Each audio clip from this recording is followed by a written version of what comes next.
Thank you, everyone, for joining part two, day two of this workshop. Once again, my name is Faraz. I'm one of the co-hosts at the summit.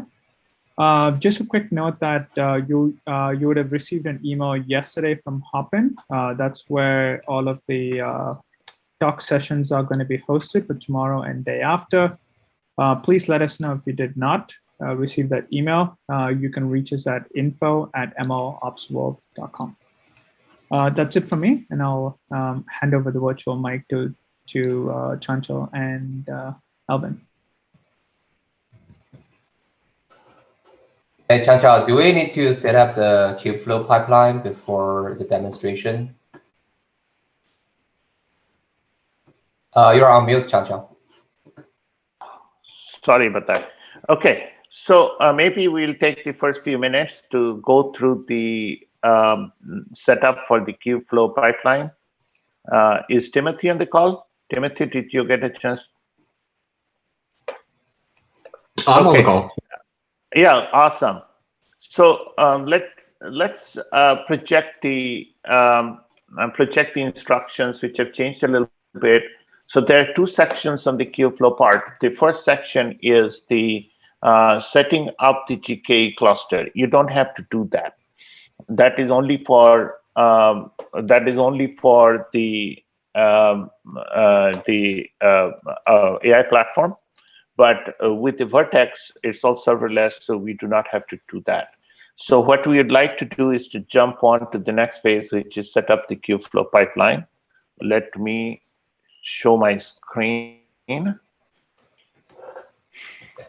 So if we look at that, we did till yesterday. Can you guys see my screen? Yes, I can. Okay. Yeah, it says loading at my end for some reason. So this is optional, creating the Kubeflow cluster. Sorry, the Kubernetes cluster. So Kubernetes cluster is an optional item. I didn't send out another PDF file because it's too complicated, but you can skip that step, or if you have done it, it's okay. We skipped through that, and we basically set up the Kubeflow pipeline, which is also optional for the Cloud AI platform. Is that right, Elvin? Yeah, so I do have a materials for demonstrating both the AI platform Kubeflow pipeline and the Vertex AI pipeline. So if we can help people set up the Kubeflow pipeline, we can demonstrate both. So otherwise, okay, it's just Vertex pipelines. Yeah. Okay. So then, if you have examples for both, then we would do the Kubernetes cluster. So basically, you go to the Kubernetes. When you over here, you have an item called Kubernetes engine. I pinned it, but over here it shows up right here. If you go to Kubernetes engine, and then you can set up a cluster. So Kubernetes engine, then you do Kubernetes clusters, you do create, okay? So you do create plus here, and then once you do create, you do configure, okay? And then you click nodes. You choose the machine type as E2 standard 2. Then you click security as the next item. Then you allow full access to cloud APIs. Then you click create. Has anybody not done this step? So I don't think anybody has done this step on their quick lab yet, right? Okay. Some people have done it. Yeah, some people have done it, some haven't. So, okay. So let's take the next couple minutes to set this up.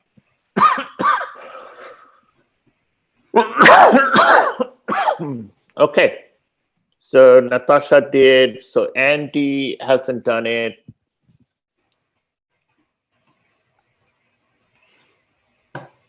Okay, so looks like a lot of people have already done it.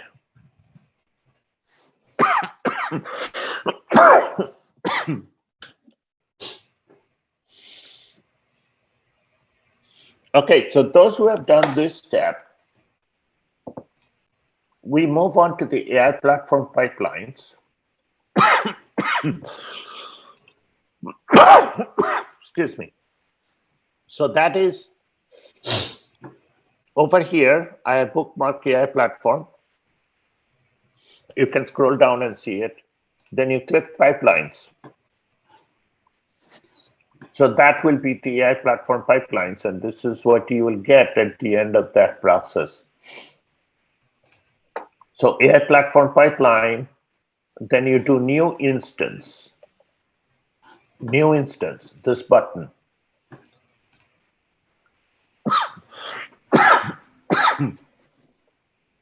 Then you click configure.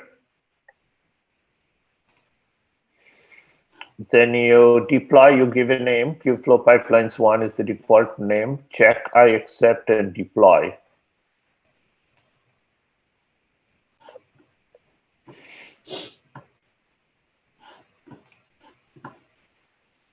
Okay, make sure you have US Central 1.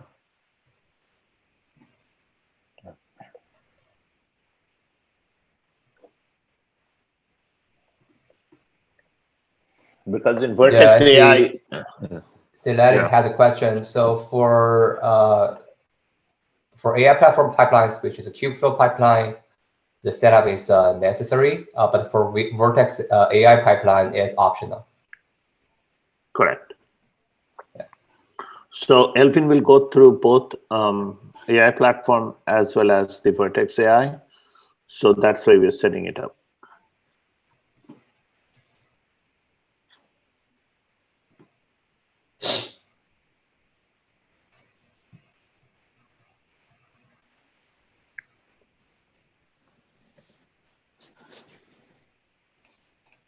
Great.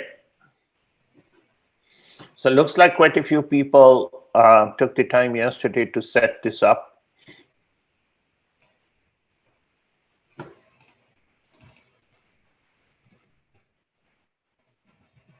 Somebody did not have the node dialogues. That is weird. You have to click the button, like a default node pools, and you should see the node security metadata. There's a expansion button, default pool. Yeah, if you don't do that, you get the lowest possible engine in the cluster. You would like to set it up as E2 standard 2, which is a little bit better powered cluster.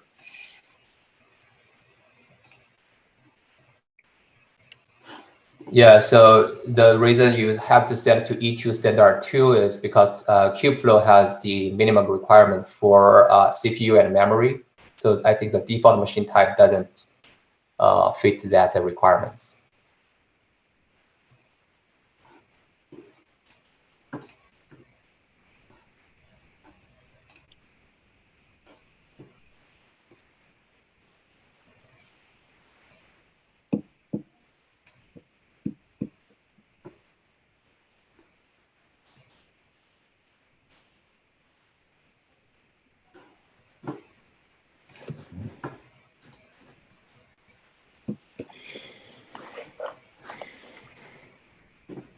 Let's see, any more comment? Vertex AI, we didn't need to set Kubernetes cluster. Yes, correct. Vertex AI you don't need, but in AI platform you do.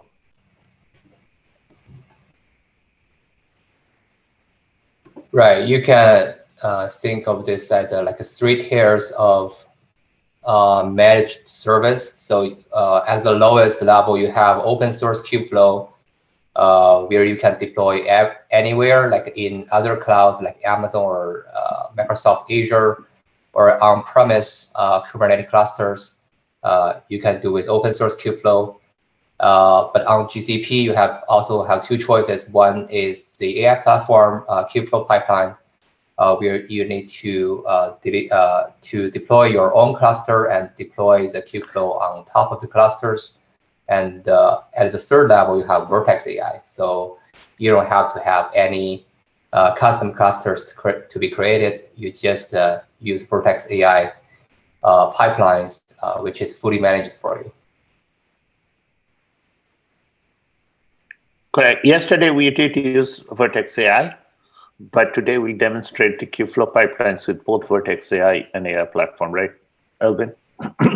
Right. So the Vertex AI may be kind of confusing. It's a package containing everything. So yesterday we demonstrated the Vertex AI, the functionality of training and prediction of the Vertex AI.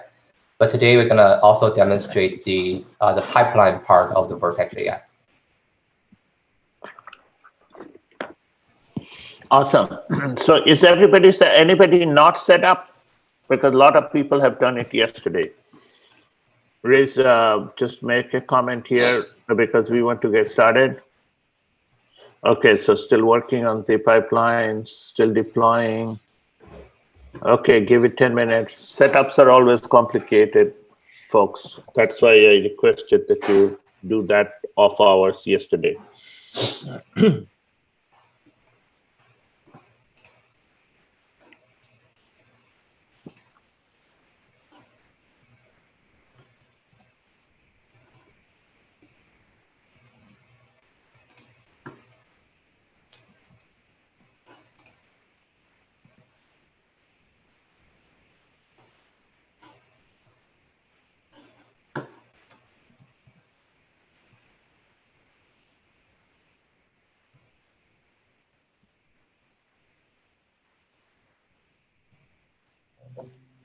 Okay, any questions? I don't see questions. Check the node selection, yes. Otherwise, you can create a new cluster and a new pipeline. Or you can see if you can change the node type.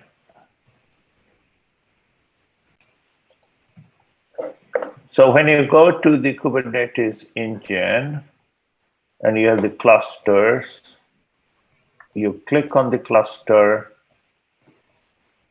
and it will tell you the region.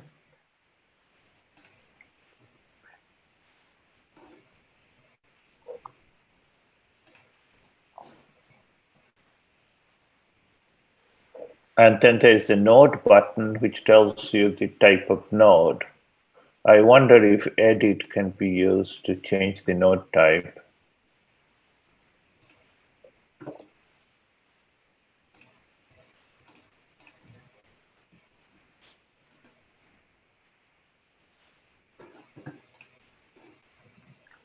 I see there is an add node pool.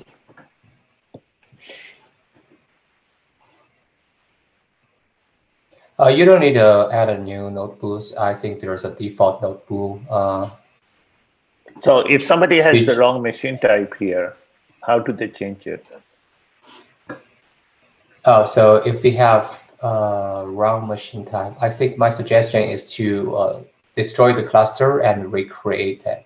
Okay. Because if you create a new node pool, you will have like 2 node pools, and I think Kubeflow sometimes will use the default ones as the dedicated node pool and cannot find a right resource. Then basically you check,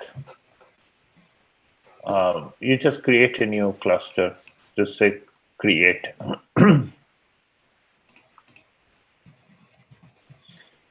You can delete. You can delete the cluster and you can create a new one. So you can check the cluster, delete it, and create a new one.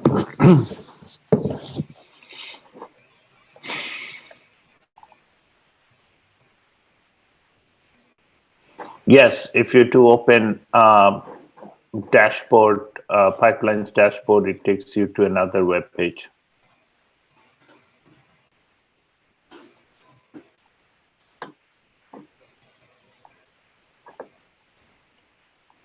So if you click that, it takes you to a different web page where we'll be creating new experiments.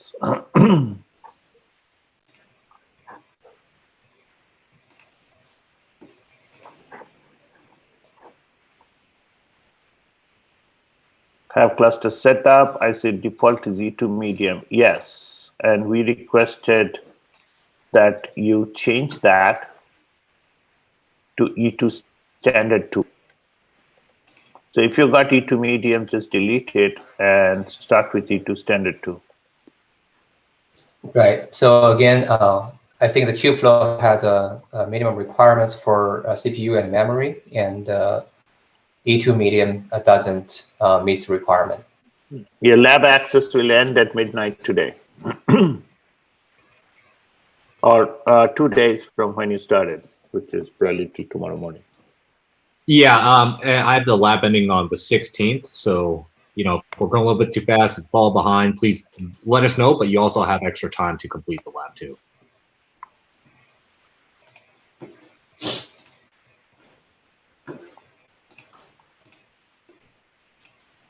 Getting permission error when I create the pipeline. Huh. So maybe Mansoor can share his screen and show us. You cannot change the E2 medium again, just delete it, delete the cluster, and restart, recreate the cluster.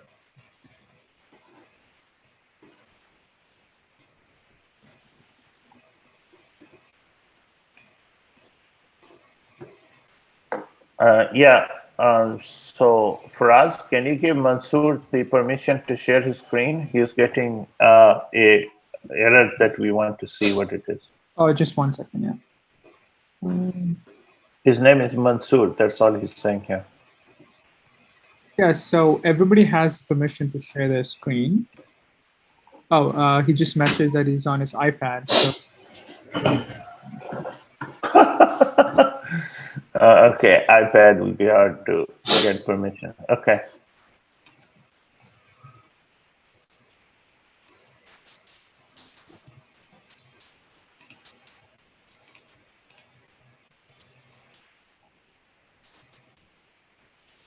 Okay. Anybody other than Mansoor who is still working on it?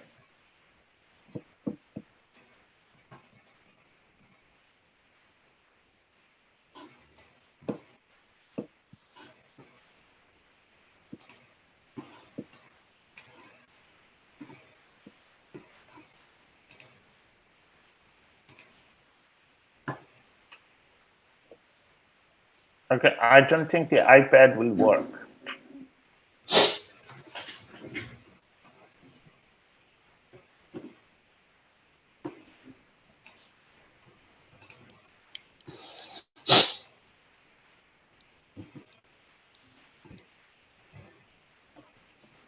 Okay. Anybody other than Mansoor who is still working on it?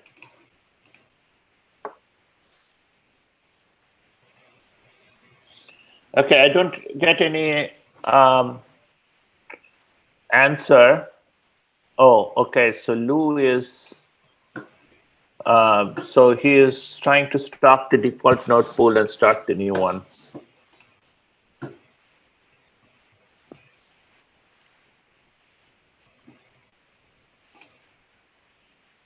Please follow the step-by-step instruction. If you miss a step, you'll have to restart, which will take you time.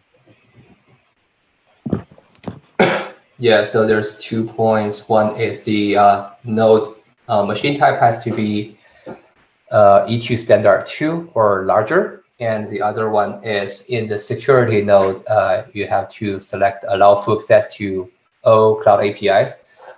That is like when you are running the Kubeflow pipeline from your nodes, the nodes have access to, for example, Vertex AI training or GCS buckets, things like that.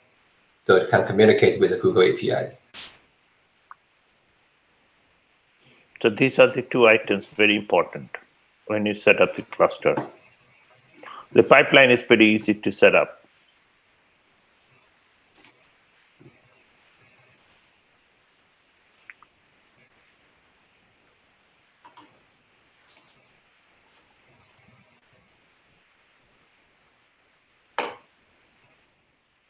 Okay, Lou, why don't you create a new, yeah, it does take time. Why don't you create a new one?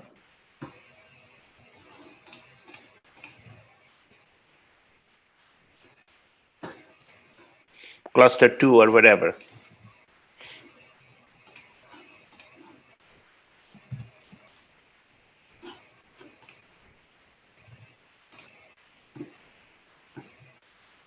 Yes. Leave the old cluster and create a new one. It will stop in its due time.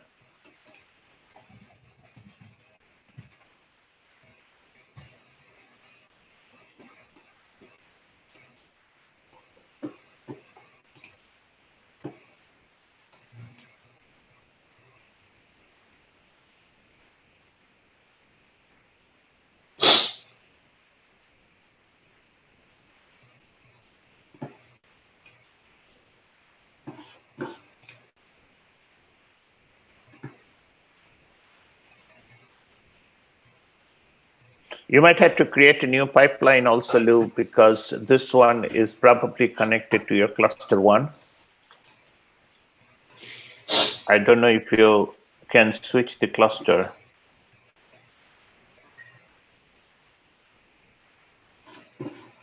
Because this one says cluster 1.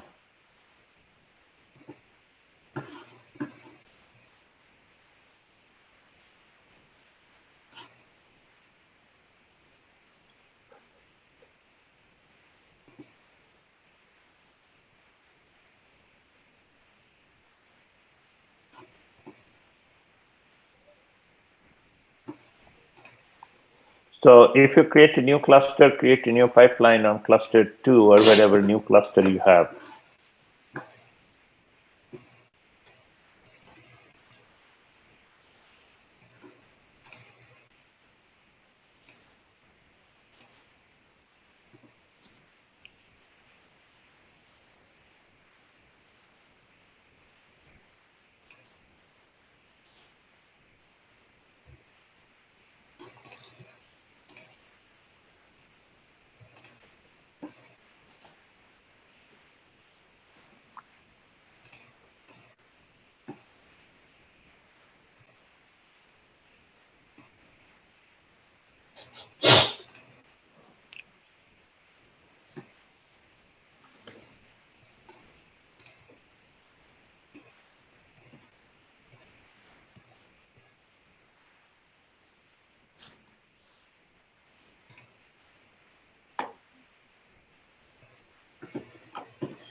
Any more questions?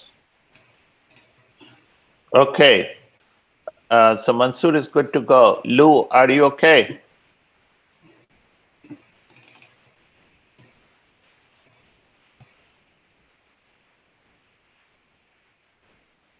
Anybody still working on it?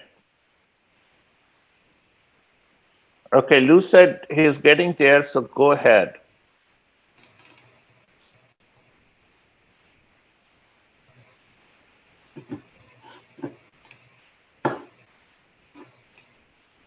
Okay, anybody other than Lou still working on it? Going once, going twice, going thrice. Okay, Elvin, so I think everybody but Lou is all set. And Lou said, you go ahead. Okay, cool. Let me share my screen really quick. I think today I'm gonna work with you guys together on the Quick Lab project to see if I can share the same the correct window. Do you need a bit more time, Elvin? Then we can do a 15-minute pause if you want. No, I think I'm good. So I'm just trying to figure out which window I should share here. There's so many windows here.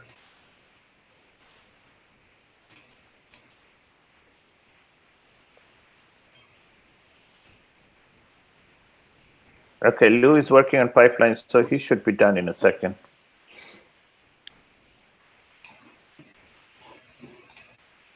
Cool. Okay, can you guys see my screen? Yes, I can. Okay, cool. So yeah, let me refresh this.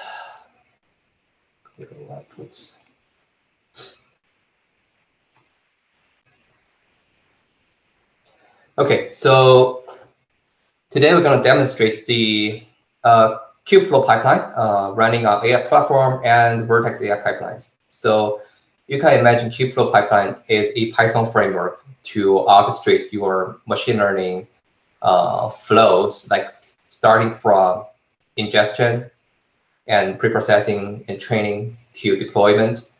So it's a pipeline, it's a DAG, and every component here is, you can imagine, as a Docker image and a virtual machine running in the GKE clusters.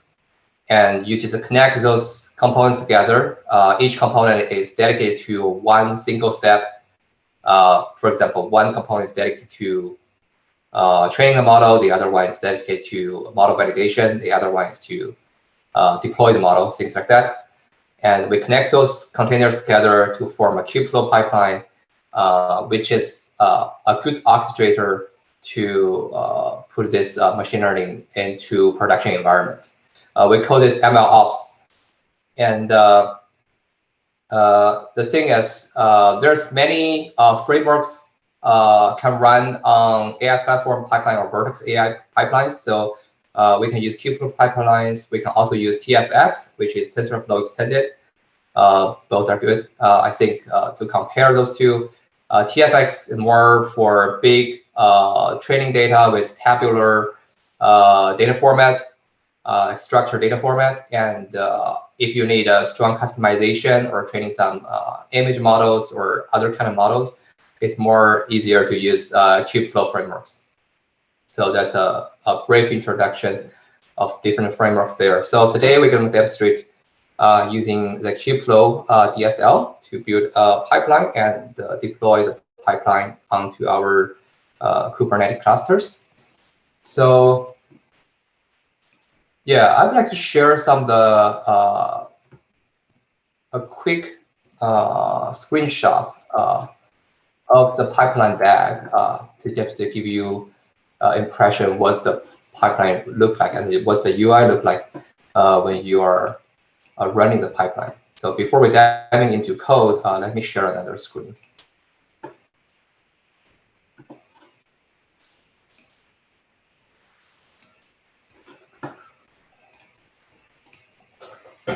Okay, so let me share this one.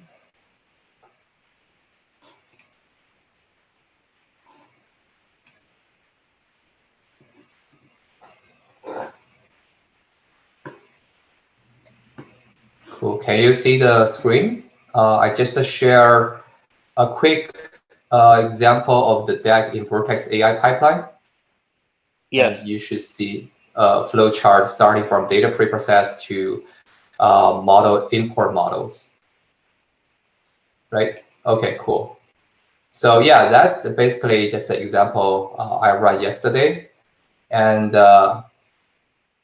oops, we have a problem at the end. But yeah, just ignore that for now. And so this is a Kubeflow pipeline running on Vertex AI. And we start from data preprocess, and we do the same thing, hypertune, as yesterday. And you can see basically every step has a correspondence component with yesterday's Jupyter notebook. And then we do to check the hyperparameter tuning status.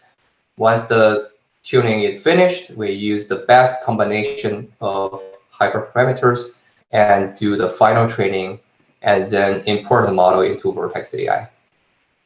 That's what we want to do today. So to do that, we need to using a notebook. So I'm showing you an example of the Vertex AI, how to build a Vertex AI by just writing some Python. So you can see at the beginning, I import KIP, the newest version of KIP, which means Kubeflow pipelines. And the newest version to ensure you can use both the AI platform pipeline and the Vertex AI pipeline to host your running. So if you have older version, probably you have problems running on Vertex AI. And here I build a Docker image and push the Docker image into my GCR, which is a container registry in my project. Because I already did that and I made my container registry public available. So probably we don't need to do this for everyone today. So you all of you can use my container image to build the Kubeflow pipeline components. And then we import some. Alvin, we don't have this notebook that you're showing. Yes, so I'm just demonstrating this, but yeah, before showing this, let me go ahead and tell you how do you get this notebook. So first of all, you need to do a git pull to get the newest version from our Git repository. So you can click this one and click the download button here. So that will do a git pull to pull the newest version of the code. And once you have pulled the code, you also need to change the branch here. So you may notice we have a pipeline test branch. So that's the branch we're going to use for today's demo.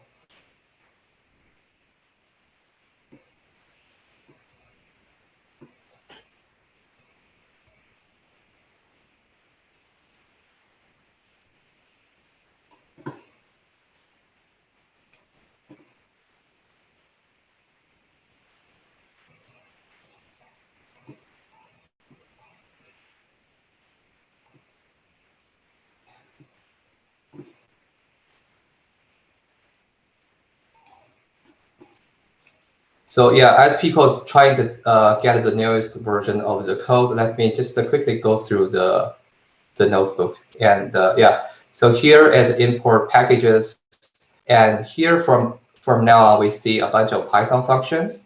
So you can imagine each Python function is a step or a component within the Kubeflow pipeline. So here is the step as we seen from yesterday, data preprocess.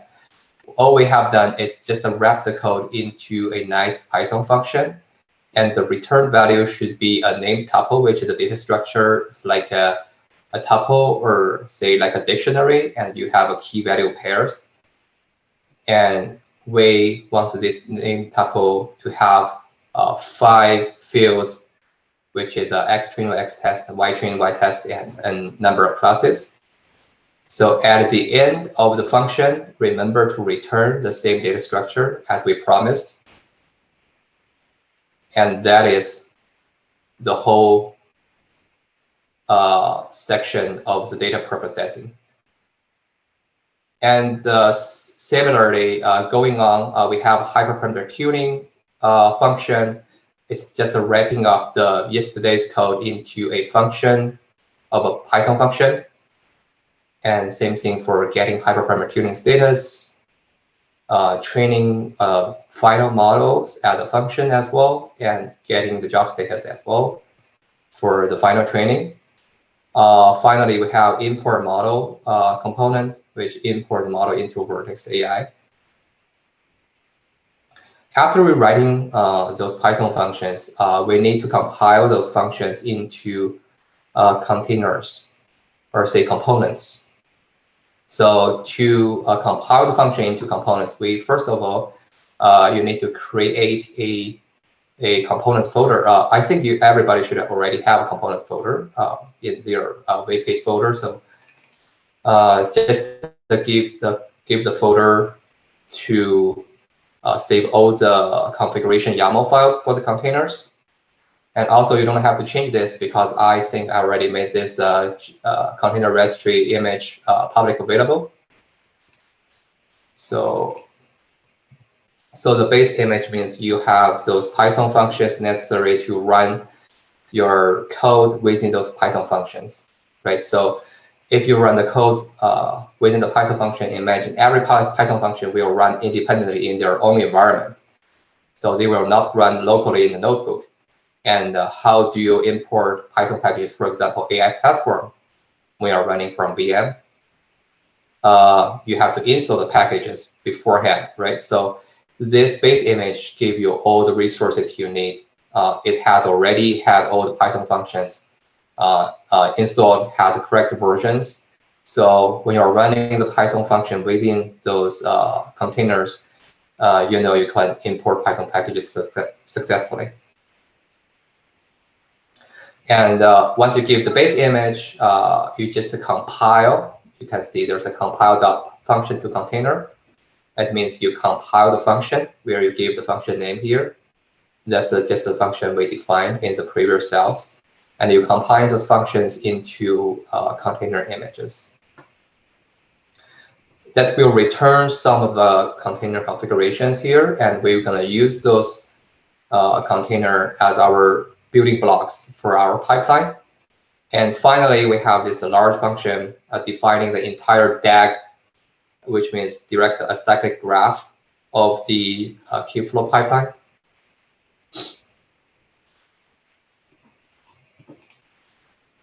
And we just connect those containers together. So the way to connect the containers together, or say components together, is you need to use the output of previous components as the input of the next ones. So you can see here, we see preprocessed task outputs. This is the input of the next one, hyperparameter tuning operations, right?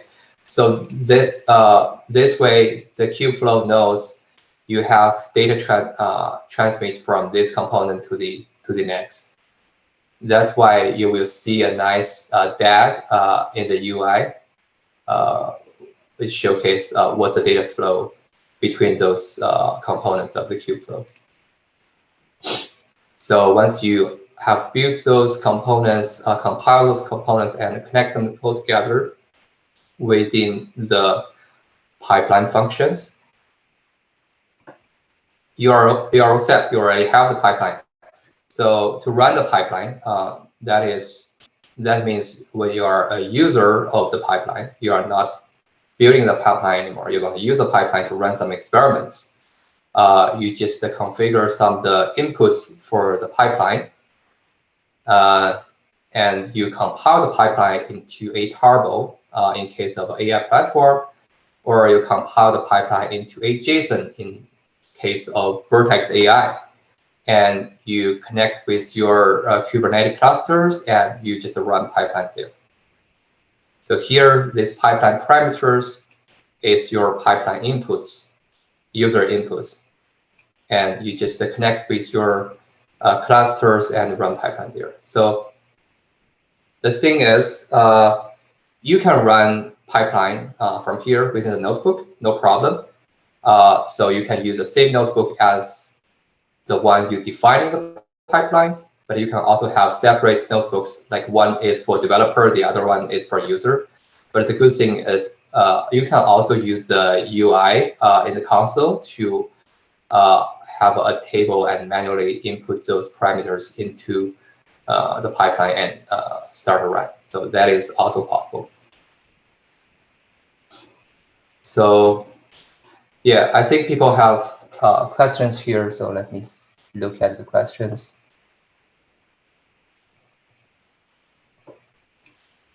Okay, so first of all, we need to get the GitLab.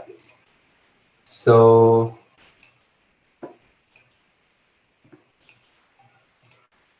just a copy paste.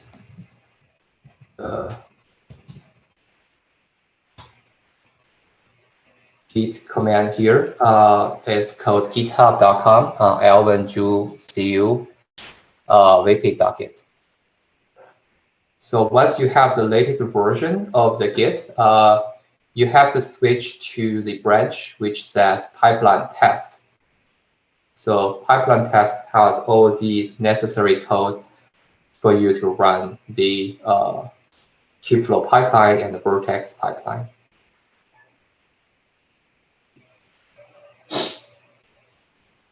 So you don't have to download the pipeline test. So Git, they have like main branch and the other branches. So the way you choose is just to go to the Jupyter Notebook, click the third tab where it says Git, and you can see there's a expansion button saying current branch. So I think originally you are on the main branch, and you should select the pipeline test branch. Then you're all good.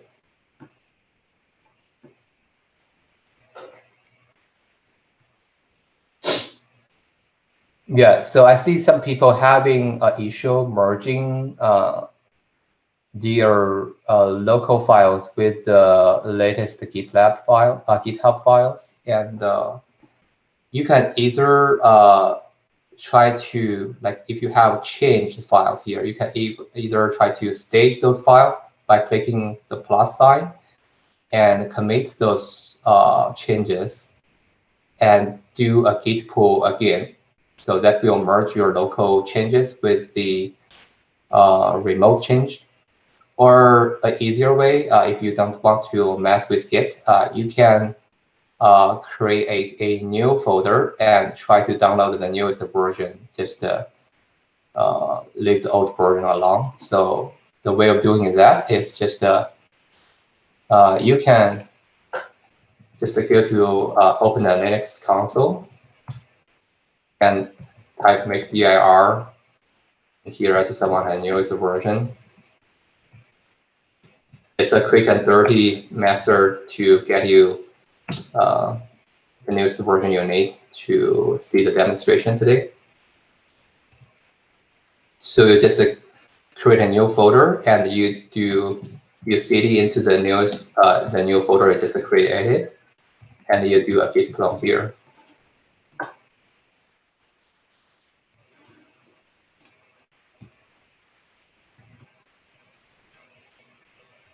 Right?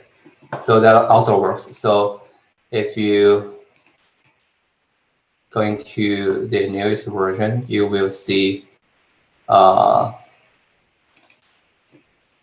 you will also have to change to the pipeline test branch, and you will see the file XGBoost Vertex pipeline here.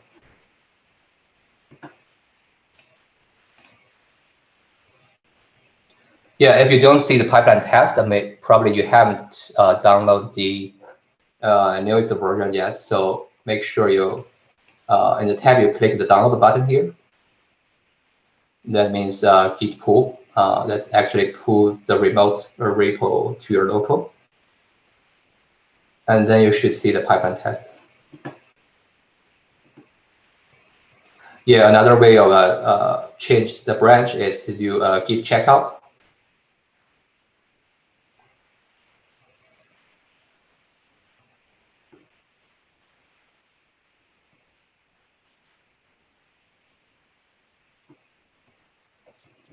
Yeah, I see Stuart has a great code snippet here. So you can just stash your changes and check out the newest.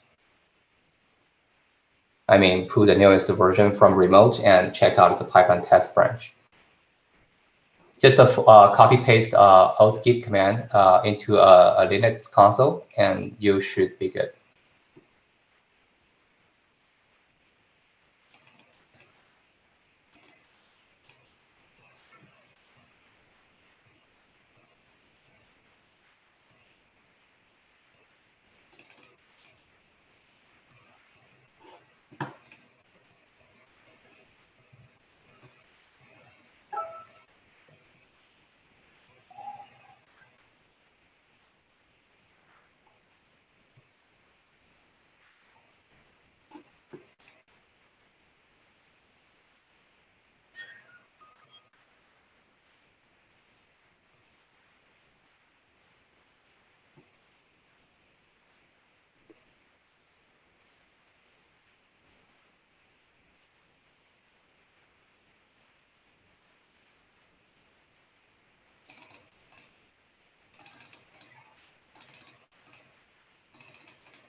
Yeah, so if you have difficulties trying to like manage your different versions of Git, like connecting to remote or merging, I think just for sake of time, and my suggestion is to create a new directory. So you can just follow what I have tapped in the Linux terminal and try to mimic the same thing.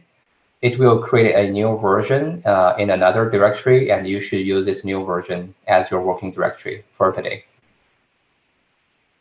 Right, so you just cd into your home directory, make a new directory called newest version. You cd into the newest version directory and do a git clone there. So you should have a pipeline test branch in the newest version. So let me know if this can fix your problem.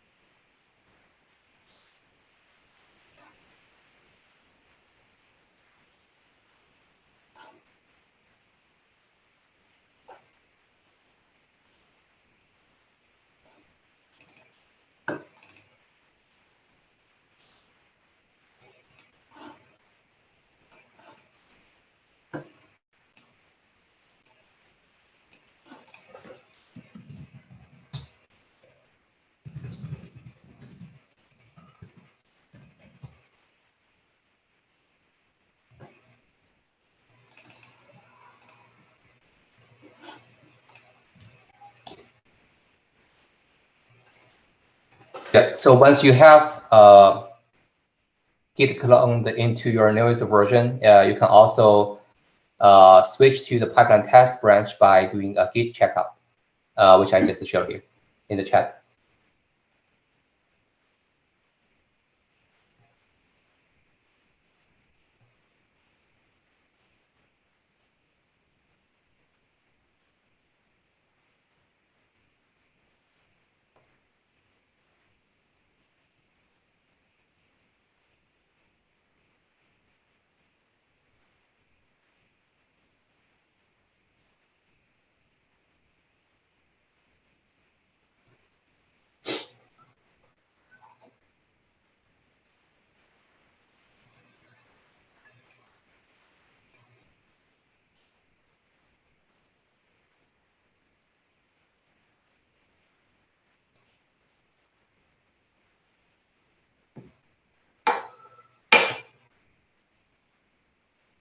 Awesome. SCJS has been successfully get the pipeline test branch. Awesome.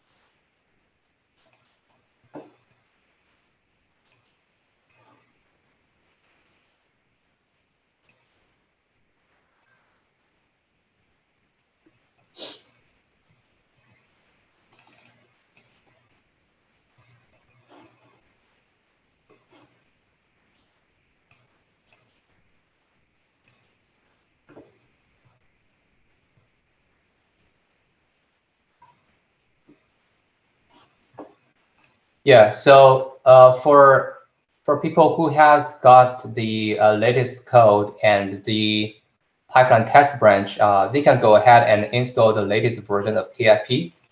The way of doing it is cd into your newest version folder, webit, AI platform XGBoost, and XG Vertex pipeline, XGBoost Vertex pipeline. Let me copy the path here.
And you need to run Python 3 pip install KIP equals 1.6. You can either run it from the Jupyter Notebook by uncommenting the first cell and run it, or you can just copy paste the code here, Python 3-m pip install KIP equals 1.6 in your Linux console.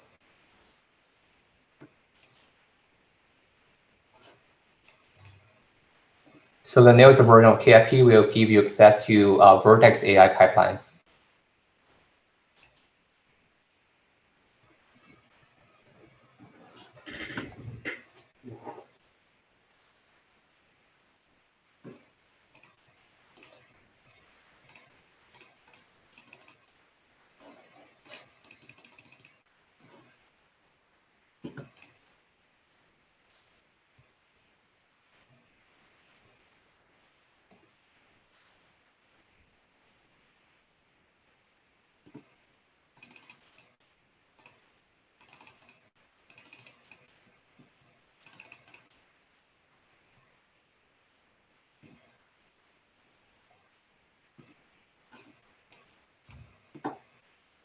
Okay, once you have installed that, you can just look at the code here, but you don't have to change anything. So importing packages, defining all those functions, that all the code here should stay the same. The only thing you need to change here is, first of all, you need to decide which pipeline you want to run, right? So do you want to run it on AI platform Kubeflow, or you want to run on Vertex AI? So let's try the AI platform pipeline first. And to run it, first of all, you need to change the configuration here. See, I have a title here saying run KIP pipeline on AI platform host Kubernetes clusters. And you also need to change some of the configuration user input here. So it's very similar to what you have done yesterday. So project, you have to change to your own Quick Lab project. You can get the project by clicking the console, clicking the name of the project, and find the project ID here in your Quick Lab. And username, just change it to your own name or whatever username you choose. Bucket name, this bucket name should be exactly the same as the bucket you created yesterday. The bucket should be US Central 1. And package URI is the tarball you created yesterday, right? Remember, you create a Python package yesterday in the dist folder, and you upload the dist folder tarball onto the cloud storage bucket. So this should be the exact path of your GCS to your Python package bucket. And finally, you need to find out the KIP host name. So how do you find out that? So the way of getting the KIP host name is going back to your AI platform. So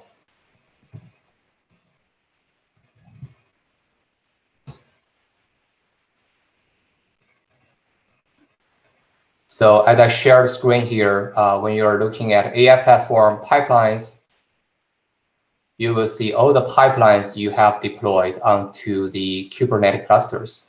So for example, you want to use this pipeline, Kubeflow pipeline 1, click settings, and it will have a code snippet to tell you what's the host name of these Kubernetes clusters. So it's a copy paste the HTTPS and the following URI and copy paste into your Jupyter Notebook, and you should be good.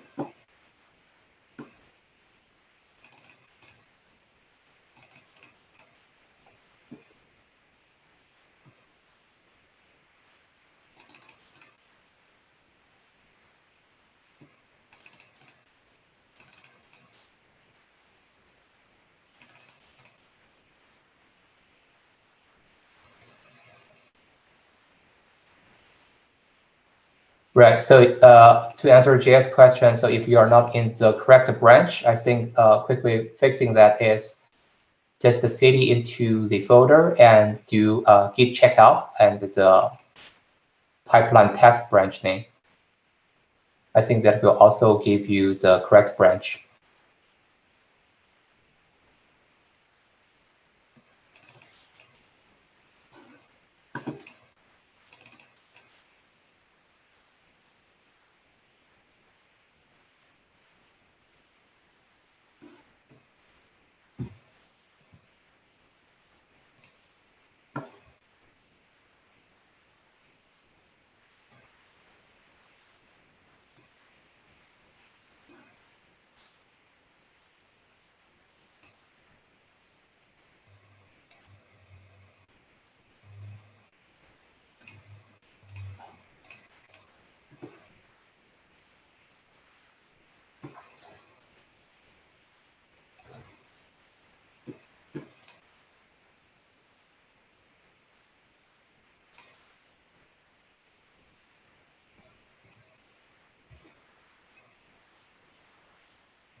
Yeah, as people are still trying to figure out the correct branch, let me showcase a quick demo of the incur experimental run in Kubeflow UI. So remember, like we have two ways of creating a Kubeflow run once we have the pipeline. So the pipeline is compiled into a tarball in this example, and we can upload the tarball into package URI. Okay, package URI should be the same package URI from yesterday. So when you see from yesterday's example, let me see.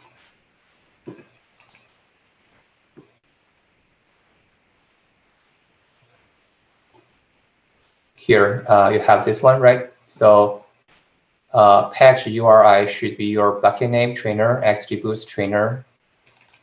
So let me copy paste this one here.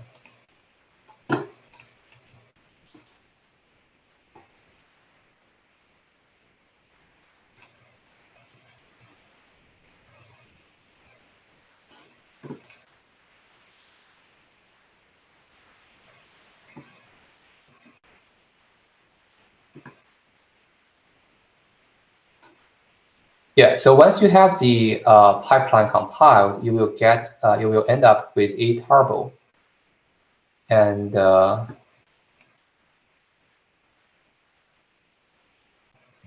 me show this.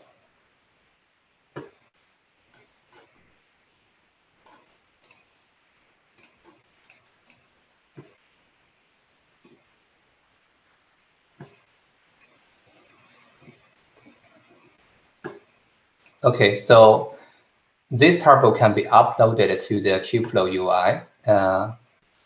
So you go back to, you can go back to the console, GCP console, where you'll see AI platform pipelines, and you will see a deployment of Kubeflow pipelines on your custom clusters. You click Open Pipeline Dashboard. This will bring you to the Kubeflow UI, and click Pipelines. You will see a bunch of tutorial or demo pipelines already there, but you can always upload your own pipeline by just clicking the Upload Pipeline button here. Give it a name. Let's see, test 1. Give it some descriptions, and click Upload a file, and you can, then you can upload the turbo from your local machine, right? So I haven't downloaded to my local machine, so I just download this turbo to my local, and then I uploaded the turbo, and then click Create. You can see a nice illustration of the DAG of the pipeline. We are seeing data preprocessing, hyperparameter tuning, and training, like that. Once you have the pipeline, you can start an experimental run from here. Let's see, I'll call this test run's name, just a random name. And you need to choose experiment here. I just choose experiment from the previous. But for you, probably you only have this default ones. You can also choose a default. Experiments is just a group name, or say a folder name of your runs. And there's a choice of one-off running or recurring. And here we just choose one-off. The job name, it will give you a suggestion. Remember, this job name has to be unique. And then you can choose your project ID, region, bucket name, etc. Right? So the nice thing is it also gives you some hint. So the metric ID. So make sure you are inputting the correct one. So the hint may not be always correct.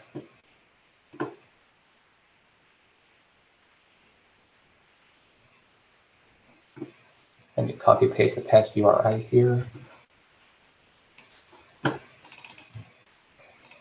Metric ID, I think it should be RUCAOC. RUCAOC.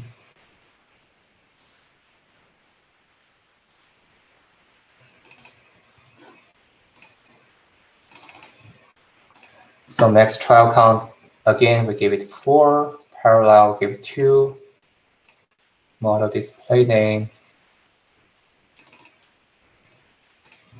Let's use the same ones. It should be good. Yep. So that's another way to start a Kubeflow run, and it will start the run immediately. So there's 2 ways to start a Kubeflow run. So either programmatically from a Jupyter notebook, or using a UI if you are not comfortable with writing code.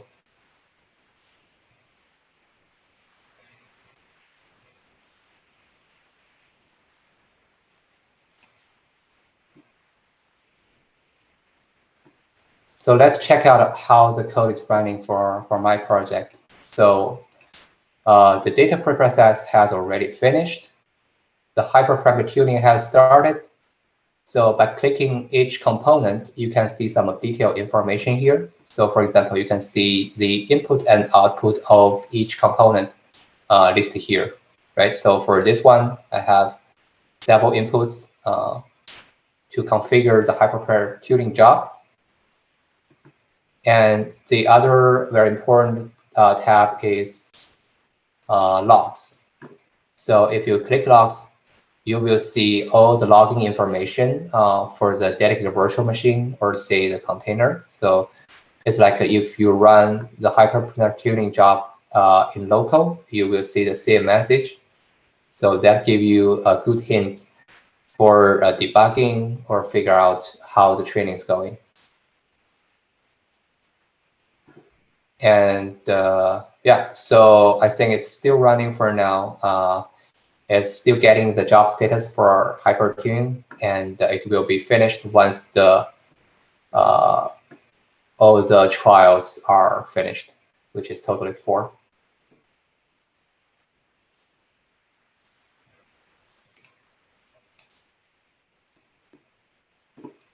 So same thing.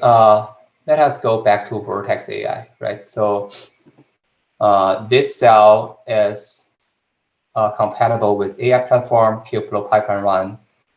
But similarly, we can run it on Vertex AI. So let's comment out this section and go back, go down one more cell and uncomment this section. So you can see these two parts of the code are very similar. It's just that the above one use AI platform, the lower one use Vertex AI pipeline. So again, you need to configure your project name, username, bucket name, package URI. You can copy paste from the above and just paste here. The only thing you don't need is the KIP hostname. You can comment it out or leave it there, doesn't matter. And you can incur a Vertex AI pipeline. So notice the way to start a pipeline run, the code is a little bit different. Here, you don't have to tell the client what's the endpoint or say what's the KIP hostname, because they know it's Vertex AI pipeline and it's fully managed. So you don't need this piece of information. And it will start a pipeline job, and you have a link here, which is Nate. So you can click the link and see the running status of your pipeline on Vertex AI.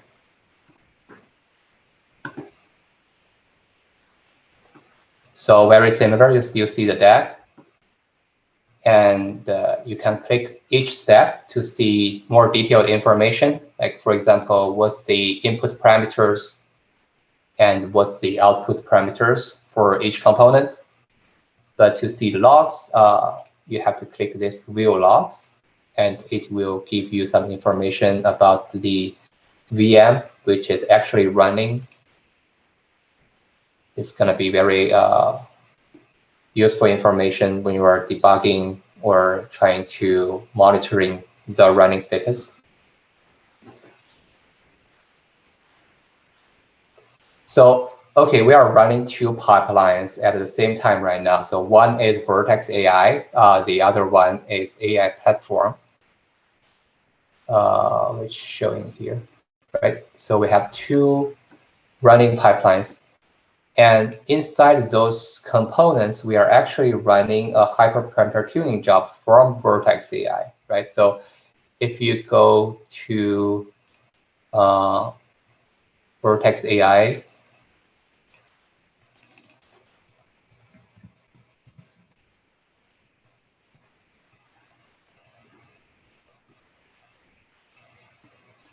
and click the training, and click hyperparameter tuning jobs, you will see there's actually hyperparameter tuning jobs running. And you can click into those jobs and check what's the status there. It will provide you more information. So instead of like starting a hyperparameter tuning job from a notebook, today we are starting it within the component of pipelines. So you can see there's 2 trials pending using different selection of hyperparameters. And we have totally 4 trials and 2 trials at each time. Yeah, I see Jack. Data processing is pending. That's normal. Usually, it takes a while to find a virtual machine, or say the correct resource for you to start the actual job. So it's different for Vertex AI, and yeah, the log should be empty. So the log will have some contents once the job actually starts. So the Vertex AI and the AI platform is different because the AI platform jobs, or say the components, are running on the cluster you just created, right? So we go through a lot of hustle just creating the cluster. So those are your own clusters, and all the jobs are running on your own node pools. So you can configure different machine types or different GPUs, CPUs to hold those runnings. But for Vertex AI, the Kubernetes cluster is fully managed by Google. So you still have some control of the machine types, but you don't create the cluster of your own.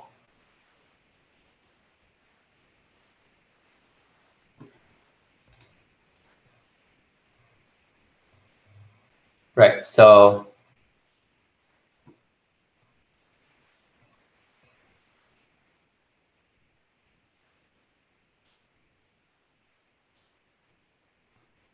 Natasha's question, I don't think I configured my bucket name, etc. So yeah, let me copy paste here. So that's something you need to, so if you're running AI platform,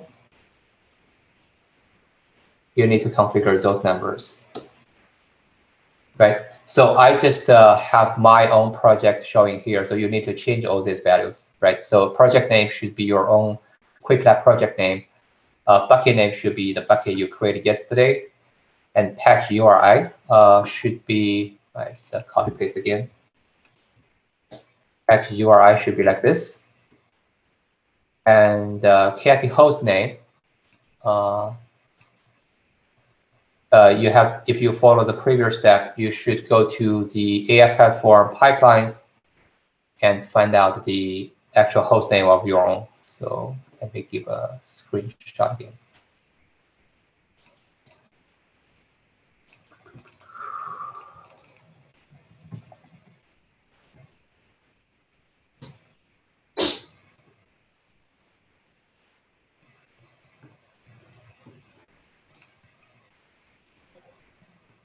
Right, so if you can see my screen, the KIP hostname should be this HTTPS URI. Just the copy paste from here to your notebook.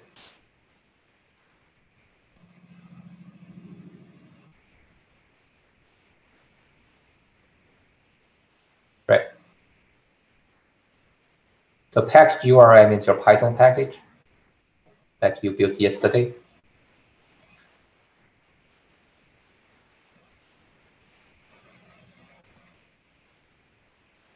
I see Jack has a problem. Sui has also have a problem. Step field stated with this message, step seed workflow deadlines.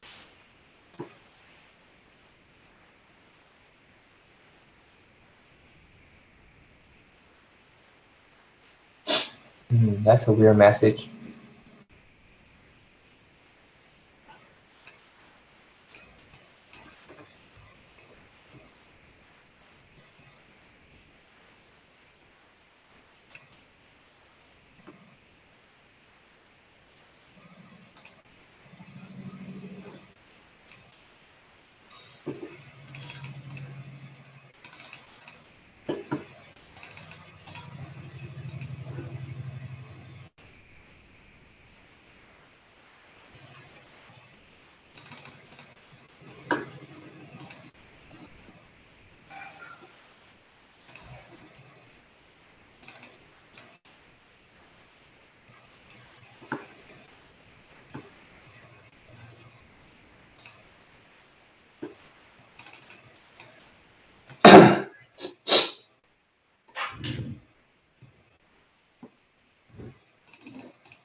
Yeah, Jack, I see your error message and I'm trying to figure out why.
Okay, I see a lot of people having the problem with the message saying no such container or error response from daemon.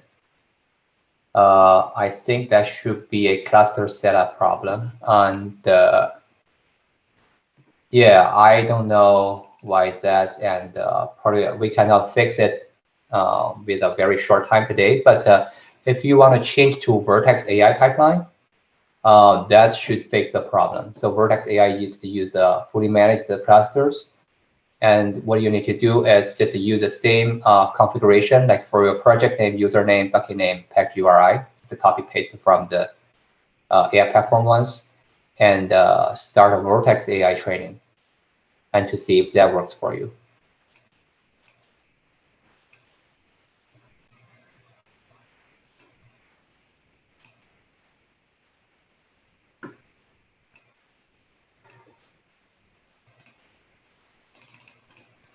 Yeah, I highly suspect that is the Kubeflow or say a KFP, sorry, a GKE setup problem.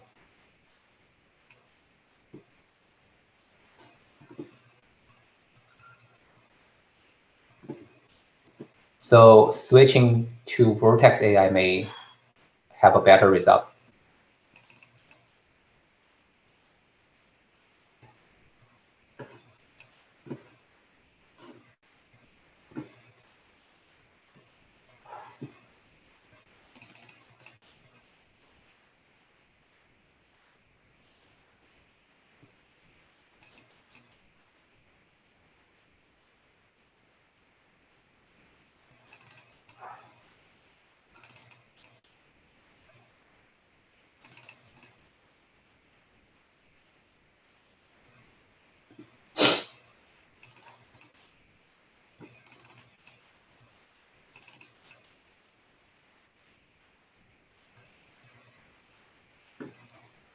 Okay, so Jack has a problem with Vertex AI.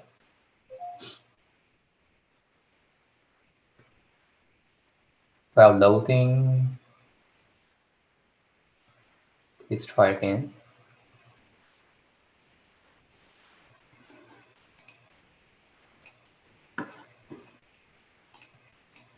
Yeah, let me share my Quick Lab project. So I'm able to run it on my Quick Lab project with Vertex AI.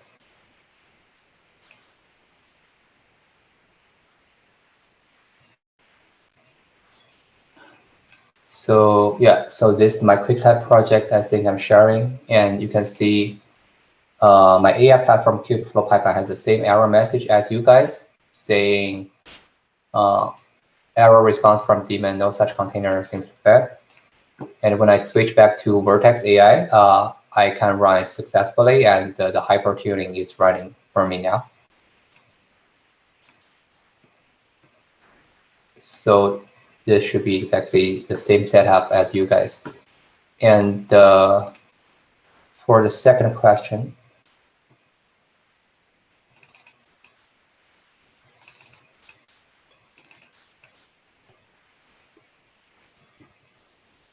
you do not have permission to view this project. So Lo, what do you mean by create a new instance?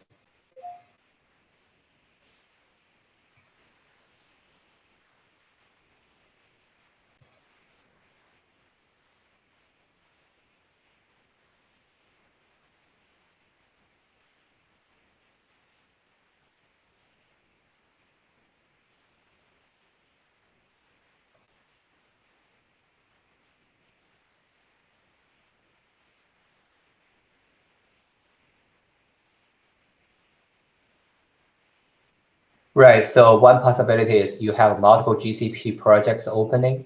Like one is for a quick lab, the other one maybe your normal GCP projects. Sometimes they have conflicts to each other.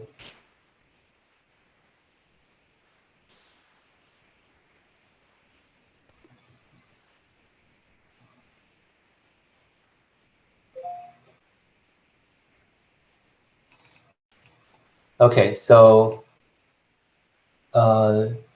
low means when he is on AI platform pipelines, you click new instance. He received a error message saying doesn't have permissions to view this project. Right. So this happens usually because you have multiple GCP projects open. So I also run into this problem because I have another customer project open, and that it really gave me a headache. And I just close all the Chrome browser tabs and restart the window, and it fixed for me.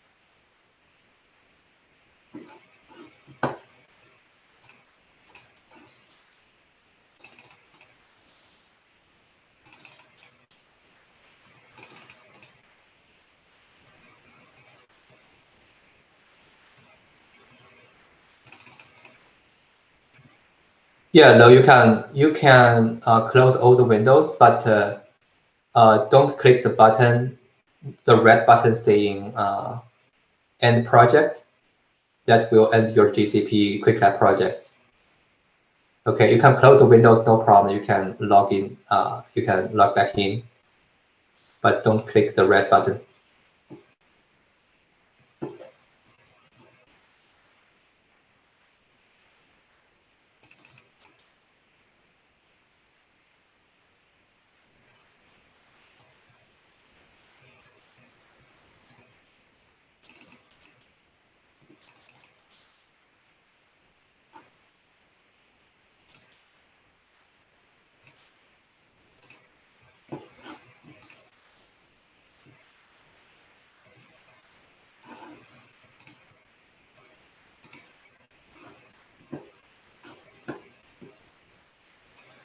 Yeah, Jack, if you see the link is broken, go back to your Vertex AI console and try to find if you can find the pipeline run there.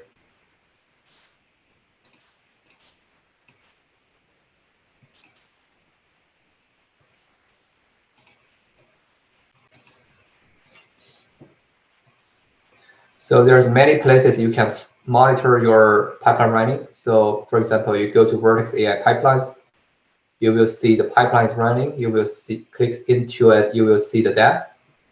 Because it's also coding the Vertex training, so you should also be able to click the training tab and click the custom job or hyperparameter tuning job. You should see those jobs are running as well.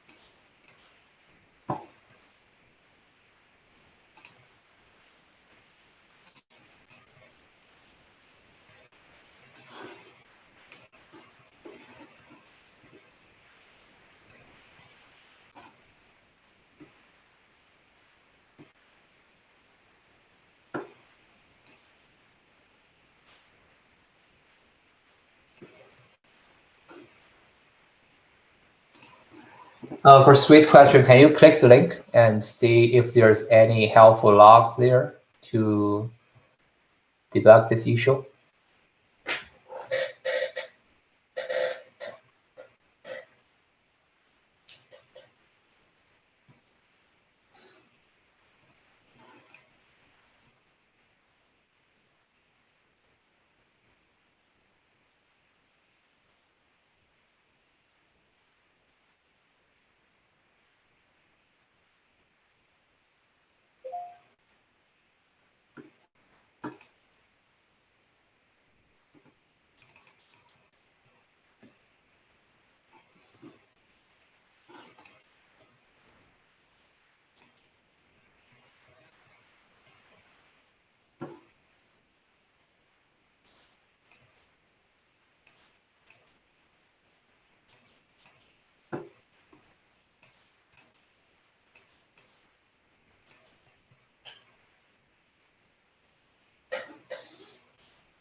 Lowe's question, how long the account will be active? I think the account will be active for 2 days.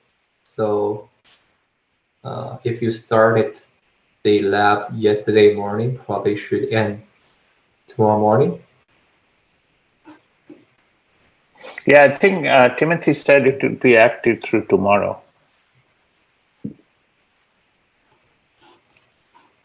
Cool, thank you, Chanchal.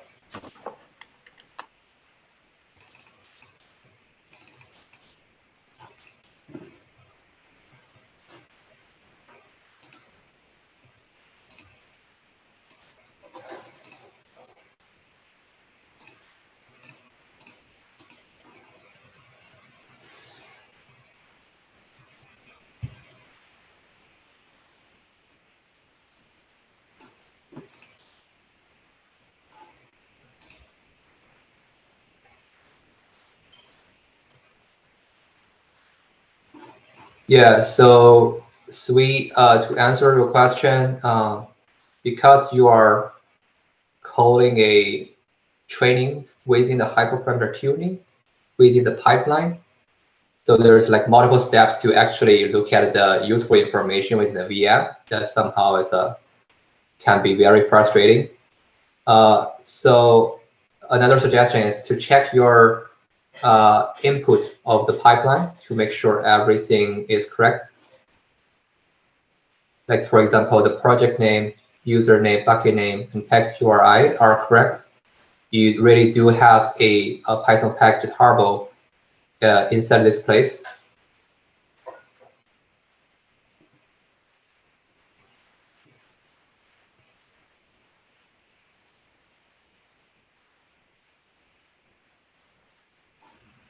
I think I have all the things set up. It was complaining about some worker stuff. Right. So can you click into the link here? Like I see you paste the link here, but I don't have permission to look at those because it's your Quick Lab project. I sent a screenshot. Oh, okay. Where did you send it?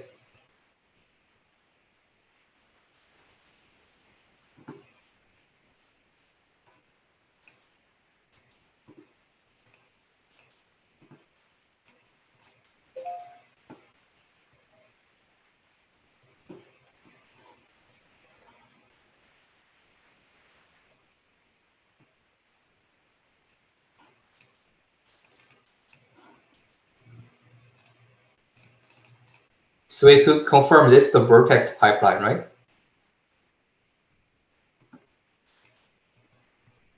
Okay.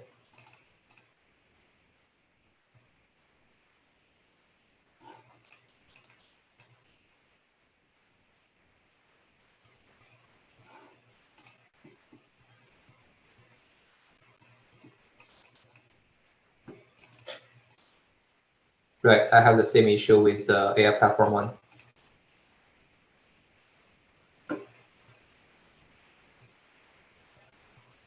Yeah, it used to work for us in the previous demo. I don't know why we failed this time.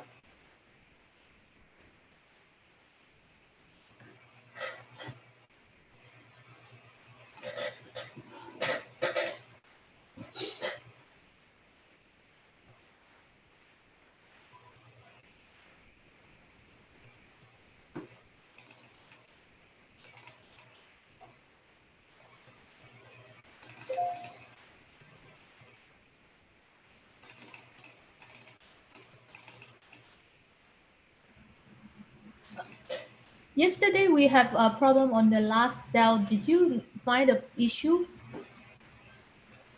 You mean the prediction? Yeah. I actually, yeah. Yeah.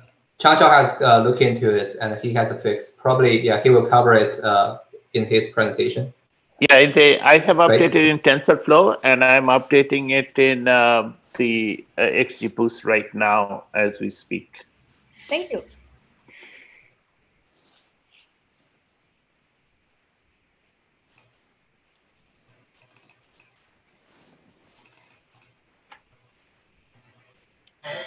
Cool. I see Lo has solved the problem and he's making progress.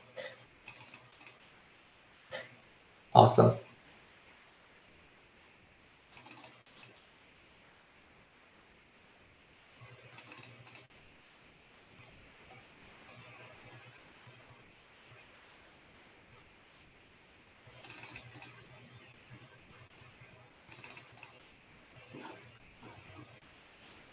Hey, Chanchal, how long do I have? Like, do we want to start with your presentation? No, or... you take your time. I mean, this is more important presentation of the day. Don't feel obligated to spend a lot of time because I have the code checked in. People can always look at it on their leisure time. So please cover the Kubeflow pipelines. I'll just standing by, and if there's time left, I'll cover as much as I can. Most of the I think I already cover. Yeah, I think I already covered most of the content here. It's just some of the issues with running and trying to help people answering questions here. So yeah, feel free to start your presentation if you want. Let's let people work through this, and we also need to give them a break. So no problem. Okay.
Hello, can you hear me?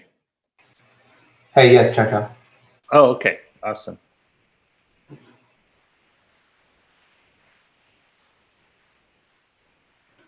Yeah, I see a question from Jack. I think multi-region container, multi-region cloud storage doesn't work. Yes, and single region should work. And if you don't have access to the bucket, you can do two things. One is create a new bucket and change your bucket name in the code as well to match your new bucket name. Make sure it's a single region and it's in US Central 1. The second way of doing it, if you are sure your old bucket works, try to add the permission or say the role of your service account to the bucket you have.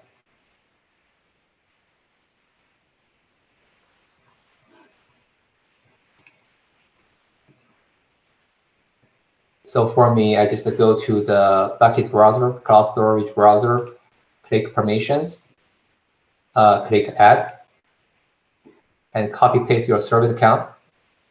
So your service account should be a number, which is your project number at, let me see, like gserviceaccount.com, something like that, right? So in your error message, you should be able to see your service account.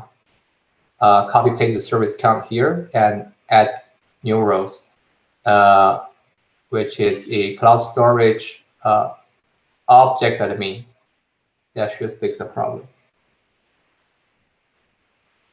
I missed the first part. Can you show me how do you get this add member? Oh, yeah, sure. So go back to cloud storage browser and click your bucket, like in the root folder, you will see a permission tab. And here you have permissions, click add. Okay. Yeah. Okay. And service, how do you get the service account? I think in your error message, you should have the service account Okay. Okay. showing there. Yeah. Thank you. Wow.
Right. I'm showing my IAM panel here. So I think for QuickLab project, you have two service accounts. One is Computer Engine default service account. The other one is QuickLab user service account. Somehow in this case, probably it's this one, starting with QuickLab. But I also see other cases you have this default service account need to be enabled. Yeah.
Okay, cool. As people are still running, I think we'll take a 10 minutes break and just feel free to ask questions.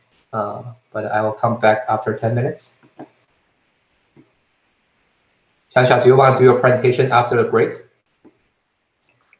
Yeah, let's wrap it up, and then I can do the presentation after that. Sure. Let's take the 10-minute Okay. break, and then 10 minutes of your time to see if there is any closing things, and then I'll be happy to go through the TensorFlow. Sounds like a plan. Okay. Thank you, Elvin. Yeah. Thank you.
So I need 5 more minutes. I'll be back.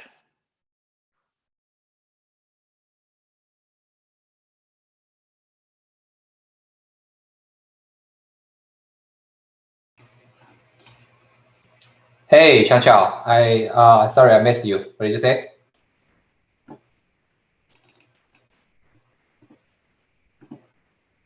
Oh, I was just saying that I'm quickly grabbing lunch. I'll be back in 5 minutes, okay? Okay, awesome.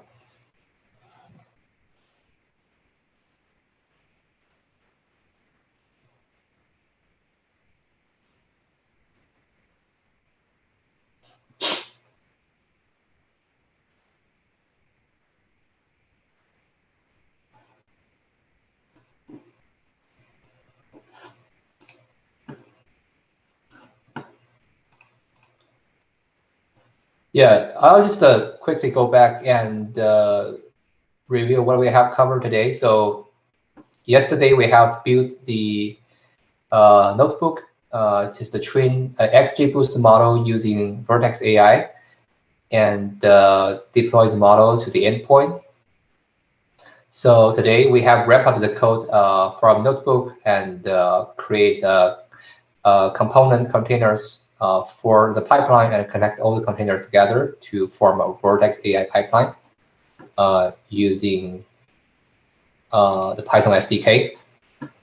So there's 2 versions of the pipeline we have covered today. So one is the Kubeflow pipeline on AI platform, which is called hosted pipeline. And the second one is fully managed, so you don't have to use your custom cluster. You just connect to the Vertex AI, and it will find the correct resource for you. That is fully managed Kubeflow pipeline. It's called Vertex AI pipeline.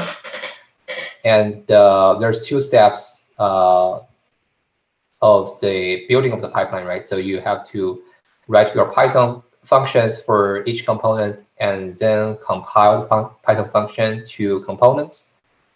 And the second step is connect all the components together to form the final pipeline DAG.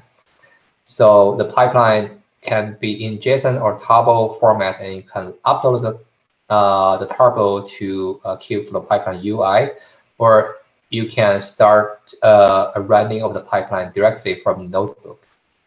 So we have showcased running the pipeline directly from Notebook with Vertex AI pipelines. And within each component, one step is processed, for example, pre-processing, hypermeter tuning, and training. So here, Vertex AI pipeline has connected to Vertex AI training and do the actual heavy lifting of training a model. So the good thing about Vertex AI pipeline, first of all, is fully managed, and second, you have the entire pipeline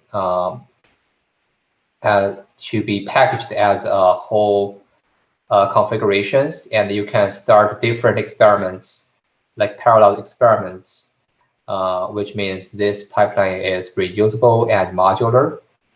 And you can save your model artifacts and all the intermediate results to the place, like for example, the artifact store, and keep track of all the models you have built and what's the data used for training.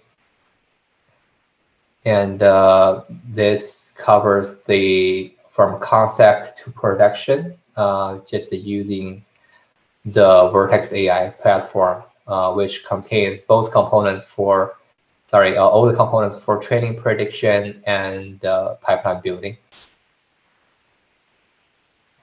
So yeah, we'll keep updating the code in our Git repository, and make sure you'll get back and check out the newest version of the code, which we will keep doing bug fixing and updating there. And also, probably we'll have more workshop in the future in other conferences, and just stay tuned.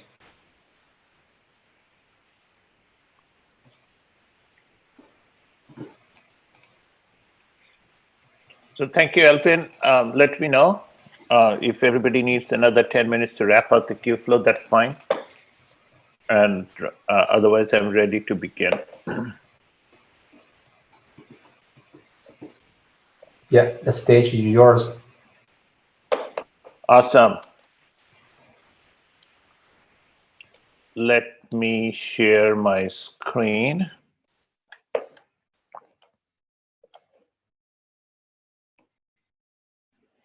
So Elvin, can you see my screen?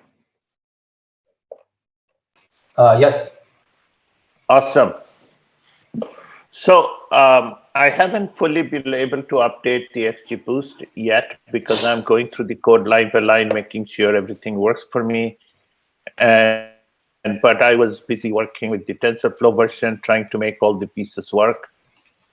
And so the first thing is that we need the latest version of the TensorFlow setup and TensorFlow Vertex under AI platform. So under the VAP8, I checked in last night. So if you folks haven't updated your directory, I recommend doing the following. Don't rush into it yet. So go to the root directory to the left, save all your Jupyter labs that you have open, save every one of them. Then you can right click and rename it to anything else you want, right? I'm calling them VAP8 1, 2, 3, 4. These are all older versions. And then go to the terminal and do a git clone. So you're basically starting with the latest version of the code and a clean slate.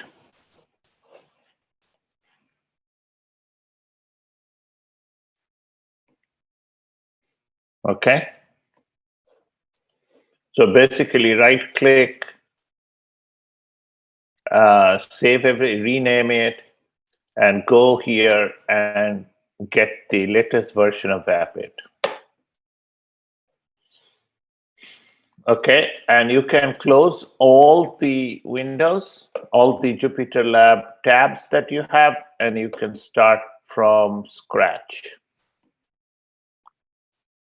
So the two files that we'll be working on is TensorFlow Setup and TensorFlow Vertex. So we will go into VAP8 AI Platform TF is the directory. Can you guys see my screen? Can somebody confirm? Awesome. That's good. Okay. So is everybody got the latest Git? Is anybody who did not is still working on it? Going once, going two, going three. Okay, awesome. So everybody's up to date. And then we are, so we open up the TensorFlow setup. So if you go through TensorFlow setup, you don't have to execute anything. I just want to let you know that this trainer directory and the config directory are created by this TensorFlow, and the image directory. All of these are created by running through the code in this file. So I know you upload the Git and you reinstall the Git, and you wonder how those directories were created. So basically the setup directory, as you go through it, then all the trainer.py, all the files underneath here, which is init, HPT, trainer, model, were all created. Through that, the config, YAML, and HTML were also created by going through this code. Okay. So next I'm going to go through the TensorFlow Vertex. And so TensorFlow Vertex. So if you have run XGBoost, then the first line should be, all the files should be there. Okay. there are some errors, but don't worry about it. Okay, so everything should be installed. The next block, you execute that. And next, I move certain things around. And here you find the project. You could take the output of this and you can put it in here. But basically, you put your Quick Lab project, which should show up here. So you run this, you'll get Quick Lab something, something. You put it here. You put some name that you want to use. You put the bucket name where this is the global bucket name, globally unique bucket name that you have in your Quick Labs.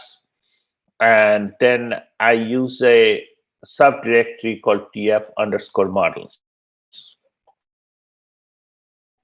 Okay.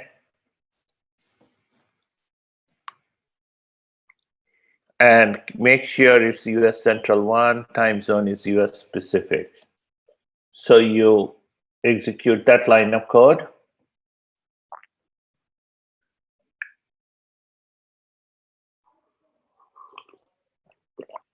Next, we'll create the bucket. If it's already there, no problem. You'll get an exception error like I got.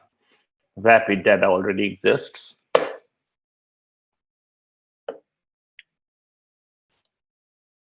Next line, you build the distribution. You create the dist directory.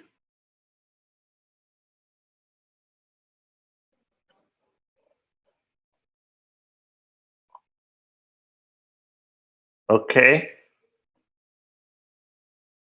And next, you will create the input. You're basically pointing to Elvin's file, which is the mortgage structure data set.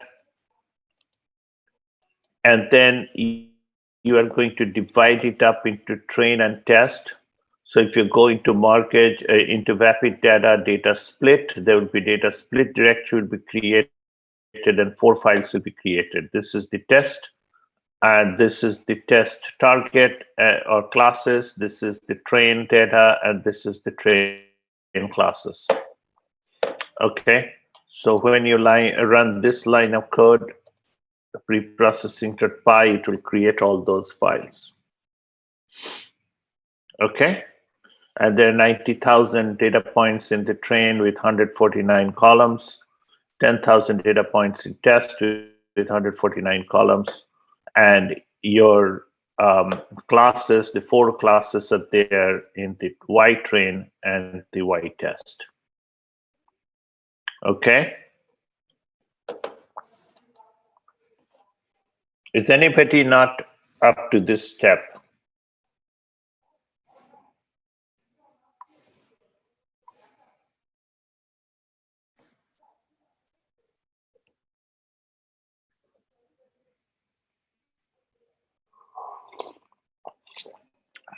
Okay. Anybody not up to this step?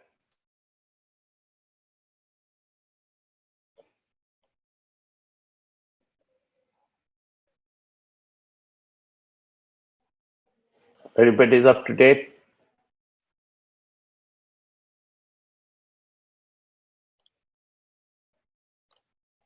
Okay. Anko says yes.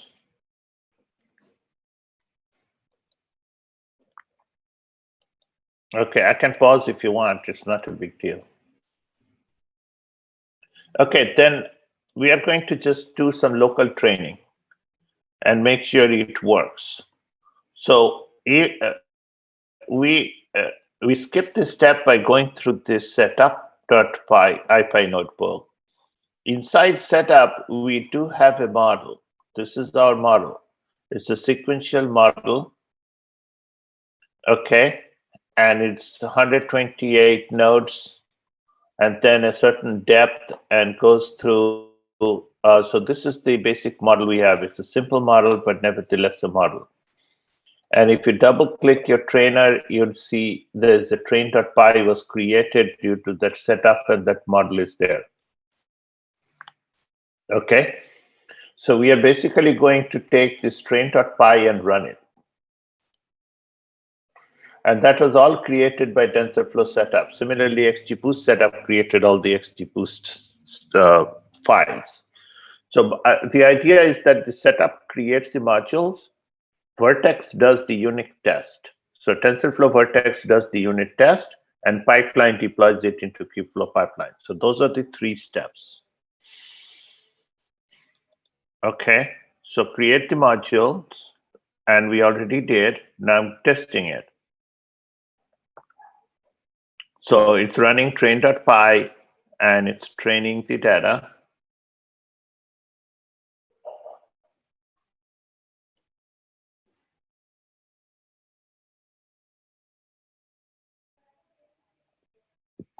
For some reason, the accuracy is extremely low.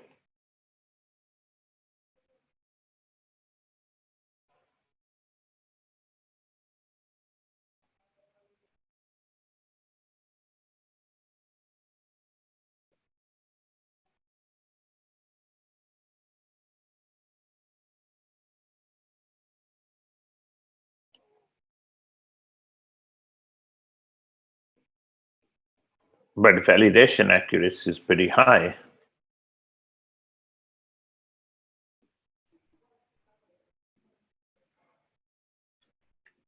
Okay. Is everybody up to date in this step?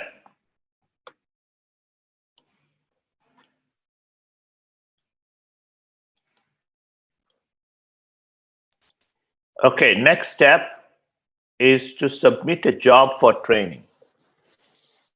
So we are going to give it a name. We are going to call it TensorFlow Train, my name, Chanchal or C. Chatterjee, and the current date. So that will make a unique name. And similarly, I'll create a directory called bucket name, which is rapid data, folder name, which is TF models, and underneath we'll have the job name. That whole job name will create a folder by that. Okay, so this is going to be the folder, and this is going to be the name of the job. So this is the line of code which submits the job for training. So the Python module is train.py, which is this, which is inside the trainer directory. We are going to use N1 standard 4 machine type, which is put in here. Okay. We are going to use a prepackaged container to deploy. Okay, and we are going, this is a Python module, which is trainer.train. And then package URIs was already created before. Package URIs are there up above, right here, which is the trainer file that was created by setup, the build step. Okay. So job directory is that whole directory we created up here. This is the directory. Feature path is the train label. So feature name is the train feature path, which is the directory in which this data exists. Label is also the labels that we have. So X train and Y train are the 2 things that are here. Okay, test is X test, and label for the test is Y test. We are going to use the depth of 3 for now, dropout of 0.02, learning rate of 0.001, batch size of 4, and only 1 epoch. So we are going to run this.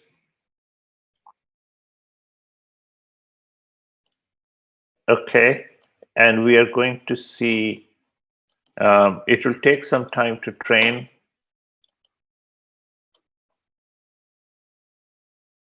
And I put in this line of code to see, to perpetually check the status.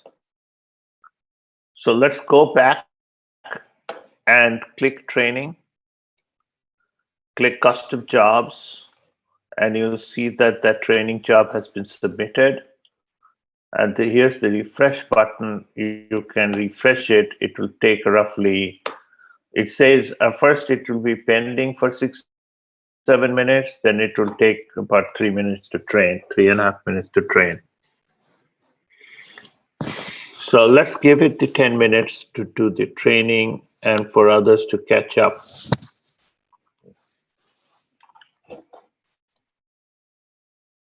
Does anybody have questions?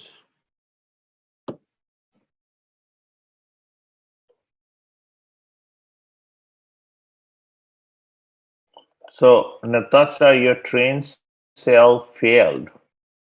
What is the error?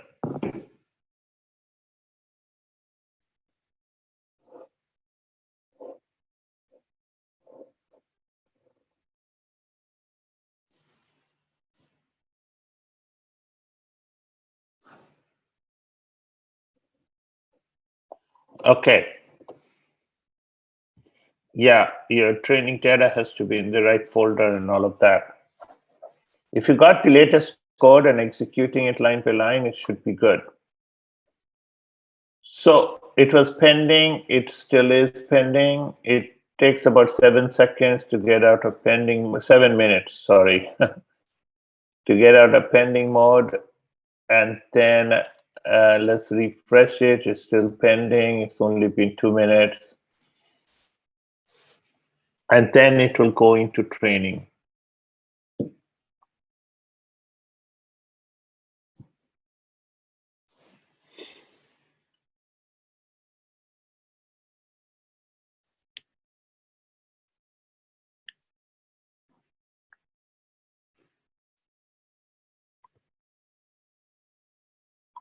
Yeah, unfortunately, even though the model is simple, it takes time to finish.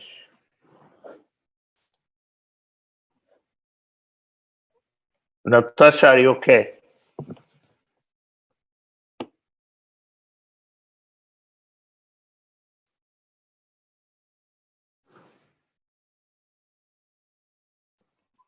API endpoint, name project, API endpoint is not defined. Okay, so you have missed a line of code.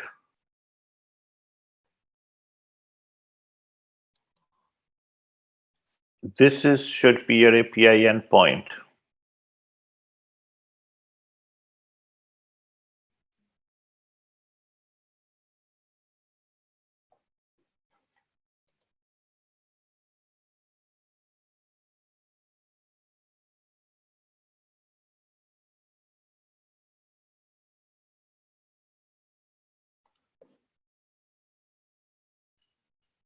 Huh.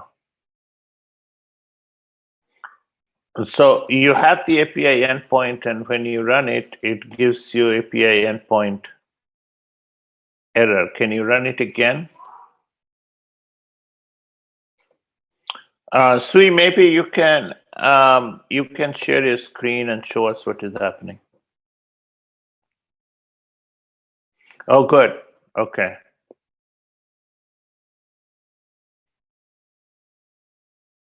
So Natasha, you have to go through all these steps still here. Is that right?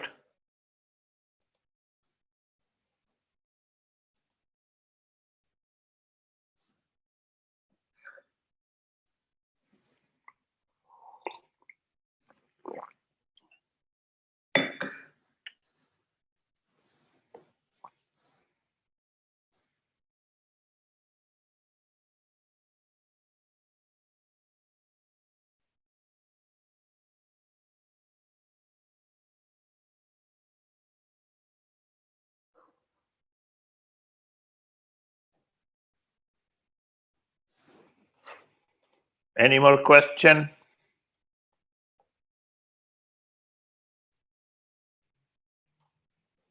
Okay, Natasha, I would recommend that you close your cell. close your, you restart your Jupyter Lab, which means you X this button, you go back to Vertex AI, go to Notebooks, restart your Jupyter Lab.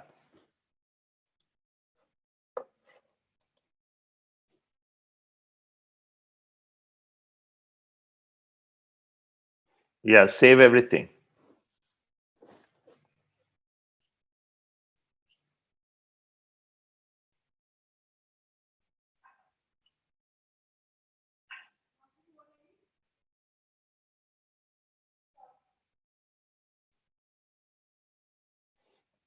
You restarted and it's still hanging?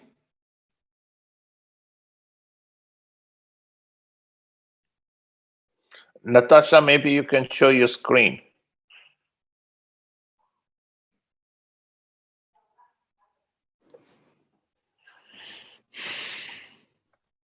I think my chat might be being slow, so I'm just reopening it now. Okay. We're down to 16 people.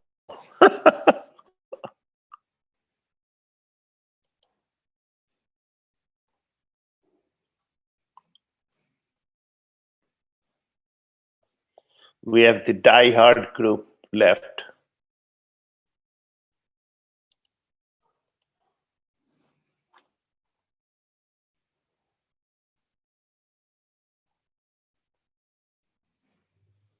I think Timothy said that your credentials will stay tomorrow.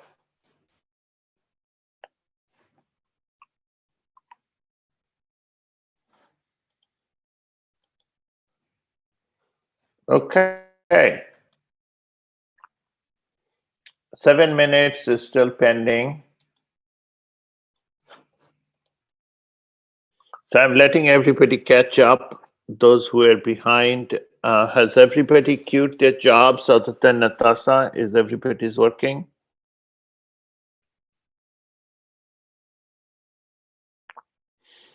Anybody other than Natasha is having trouble? Oh, you're finished. You're faster than me. I'm still pending.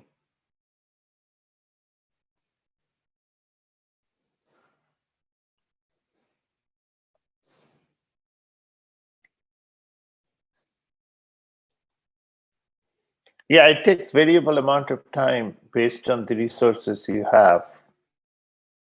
Once it goes into running, it takes about 3 minutes.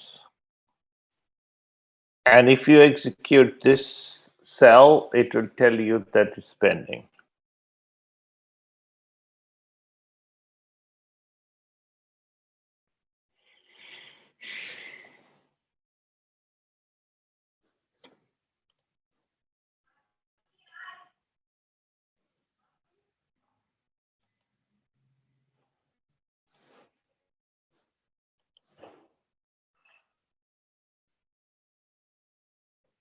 Oh, somebody got very good training accuracy. 0.92. Yeah, you should get that. That is very good. Yeah, I have to finish, otherwise I can proceed. Those of you who finished before me, congratulations.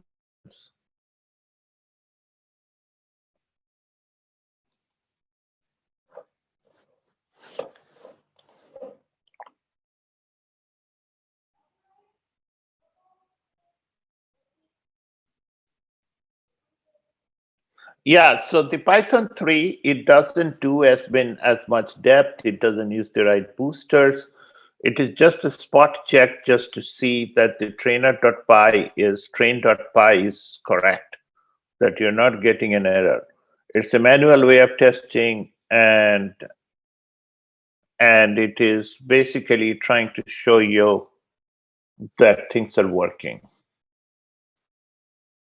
But my job is still pending, which is not good. but looks like some of you guys made progress. Okay, while this is going on, let's move on to hyperparameter tuning. So hyperparameter tuning, we are going to give it a job name, TensorFlow train underscore HPT, and we'll create a bucket which is also going to be same as this. Okay, TF job dir. And then we are going to submit the hyperparameter tuning job. There we are going to use a container which is pre-built. And the module that we'll use is inside trainer, the HPT. So there is no difference between the train.py and train hyperparameter tuning.py. All the code is same except for last 5 lines.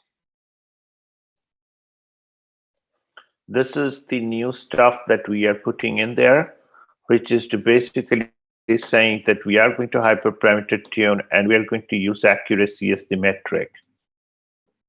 Okay, so that was all done in this setup. So when you go to setup, you can see we basically copied the train.py into train hyperparameter and we appended this last few lines. Okay. And the other thing is we had a configuration file. In the configuration file, we chose accuracy as the metric. We said we'll do 5 trials. We'll do 2 parallel trials. Let me reduce this to 4 to make it faster. Okay, early stopping criteria is that if your accuracy doesn't improve over 2 trials, it stops, or 3 pucks, it stops, something like that. And min value, max value is the range for depth. Dropout rate will go between 0.01 to 0.001 to 0.1 in a logarithmic scale. This is a linear scale, which means it will go to 3, 4, 5, 6, 7. It's all integers. A learning rate is also logarithmic scale between 0.1 to 0.00001 to this. And batch size will go from 1 to 10.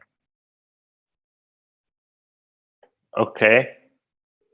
And that was created. Let me execute this cell. In that case, this config directory will have the latest configuration file, which I made a small change of putting the max trial as 4, and it did not take that. 1 second.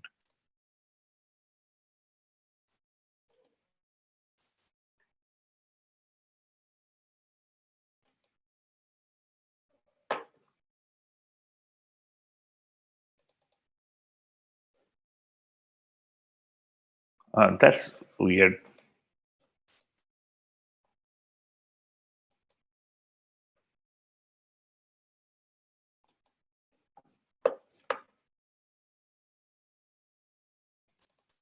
So it should overwrite this file and it should create a max trial of 4, but I don't know why it's not doing it.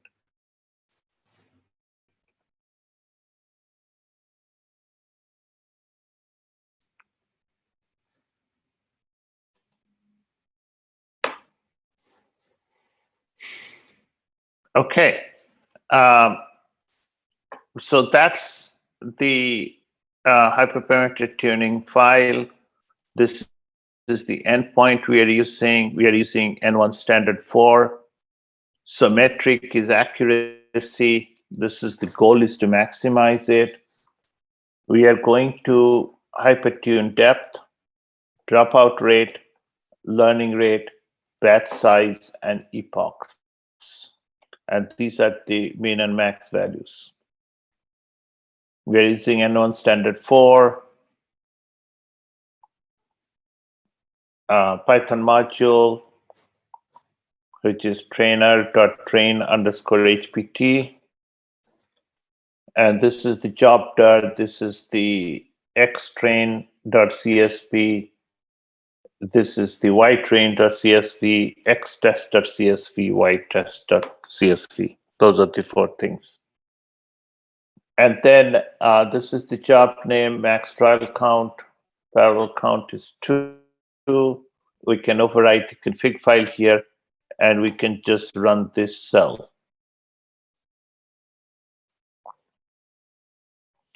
When you run that cell, I can see the TensorFlow job completed, and my hypertuning job just loaded. It will take pretty much 20 minutes to do this one, maybe more.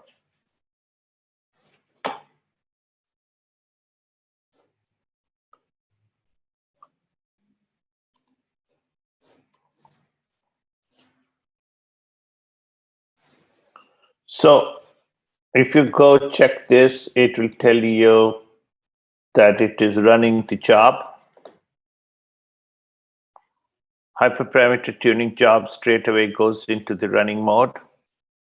So it will take about 17 seconds to do 17 minutes to do it.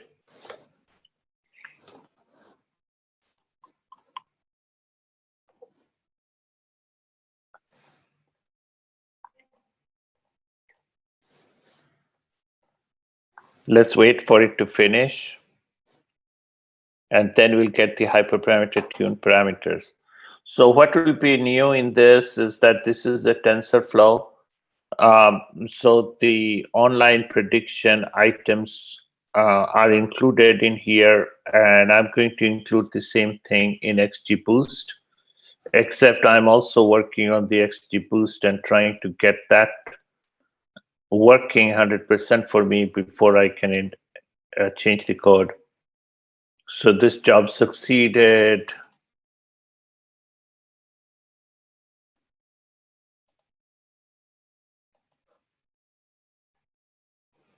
I'm going to update it tonight, so you can upload the Git will still be there forever, so you can upload the items or reload the Git and get the latest version. Any questions? Could you go back and show me how to see the results of the first one, which I think is completed? Yeah, results of the train.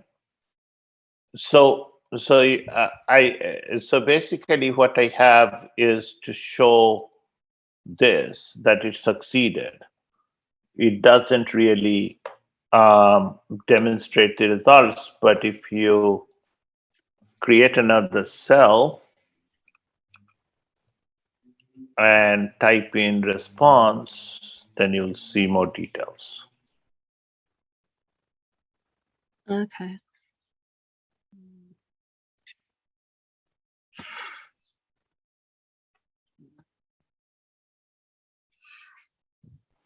Yeah, that is why I renamed all these jobs with a train, and so that you can reuse that variable in order to see results going back and forth, going up and down.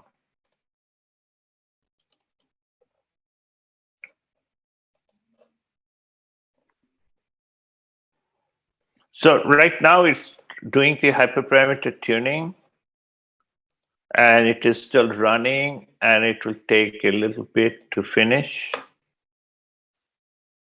The top right is the refresh button. It takes about 17 minutes to finish. So let's do that. Let's do the training. Then we'll deploy the model and do online prediction. I also have some code for batch prediction, but it's not the most efficient code. So I don't have it in the Git yet, but once I figure out how to do faster batch prediction, we'll update the code.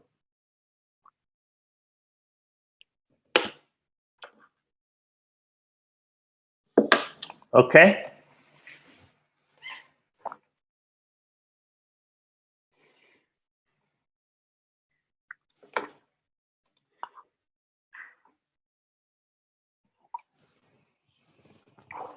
So I'll put myself on mute for 10 minutes for the hyperparameter tuning job to finish. And if there is any questions. In the meantime, feel free to shoot. I will be looking at my screen.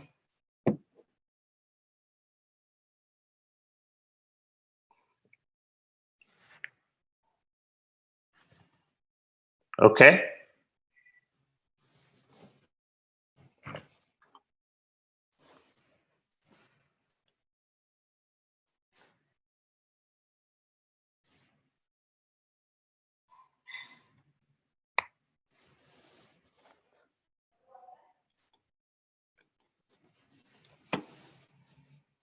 Cool. Feel free to ask me questions. If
any questions? Everybody's awfully quiet.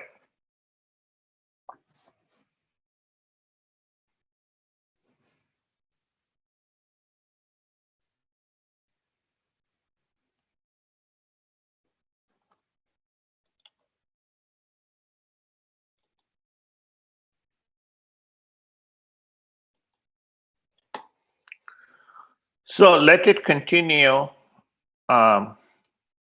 I will come back in 10 minutes and see how the job is going.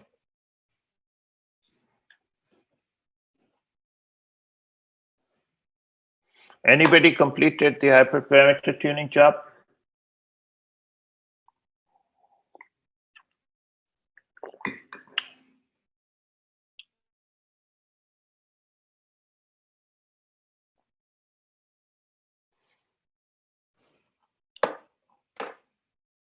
Awesome.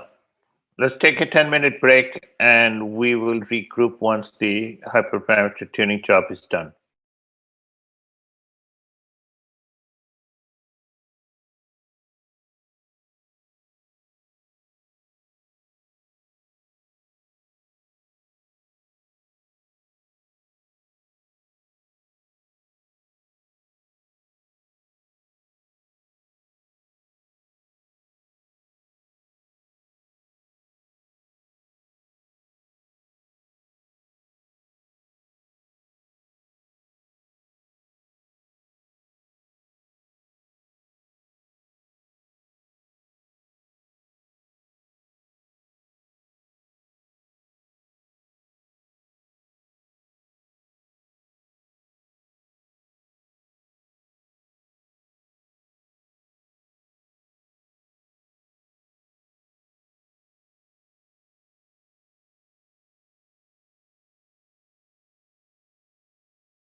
Sorry, I was speaking on mute.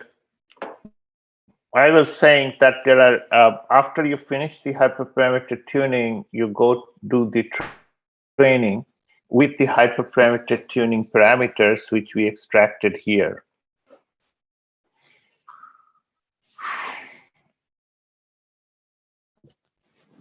And you can see there is another way to get that. Instead of doing another training, we are saving the checkpoints underneath the TF models directory. Under job dir, we have all the checkpoints, and you can see the highest one is 9563. And therefore, you can pick up the best model from here instead of doing a retraining.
So after the hyperparameter tuning is done, execute this cell, which won't run for me because all the results are not in, and then we'll get the best dropout learning, depth dropout learning batch and epoch.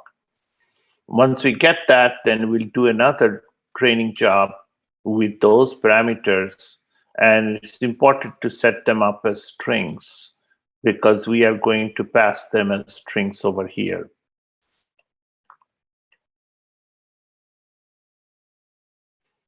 Once that is done, then we are going to deploy the best model,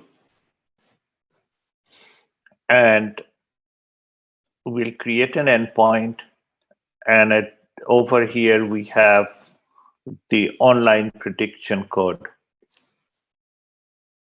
So this is the new online prediction code that I wrote last night, which is basically to get the AI platform endpoint and pass on the a small batch of data, which is 16 rows of data. I'm passing it in, and then we are going to do inference on that.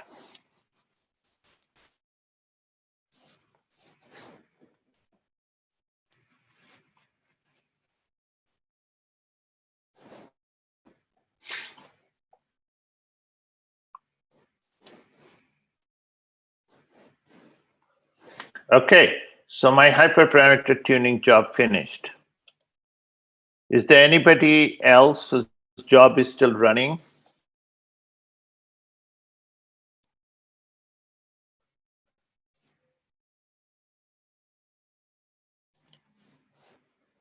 Okay.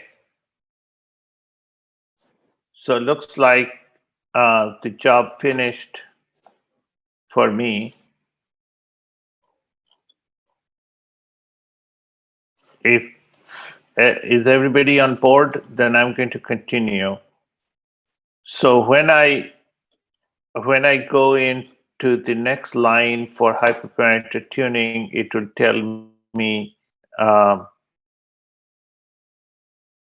1 second, I have to run this first.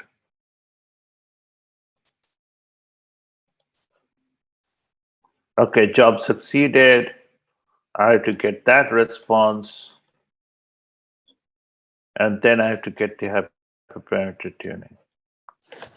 Okay, so the best metric was 0.9530.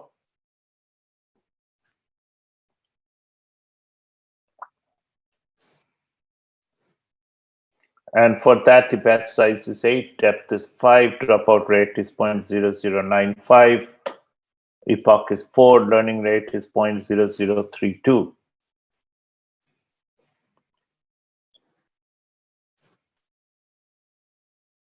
Okay, so now I'm going to set those, and if you now go back into your rapid data, TF models, or whatever your folder is, folder data, that variable, you go to your job dir, you go to the checkpoints, and you will see different types of checkpoints that came in. Now this job, this is from last night. I think this is most recent. And you would see this is the validation accuracy that is captured here.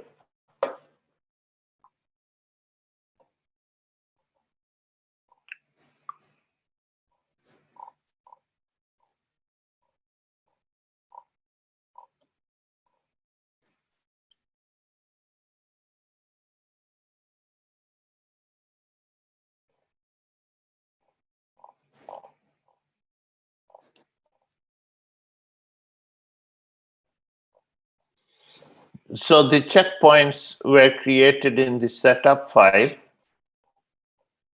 And if you go to the setup, you'll see how the checkpoints were created with a callback. It stored the current time and the trial ID, which in this case is 0, and the validation accuracy. So if you go back here, 12:38, this looks like the current time. This is from last night. So 12:50. So it says 12:38 through 12:50. This is the range of time that we did most of the work. And 9565 is 64 is the highest validation accuracy. So one way to pick the best model is to pick this particular model. But we are going to go ahead and run the model once again.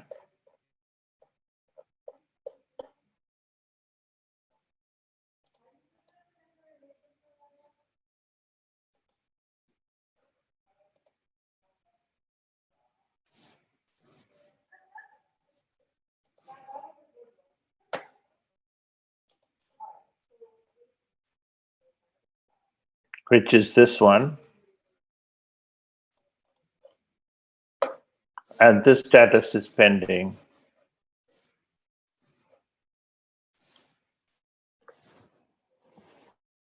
So this will take another 10 minutes to finish.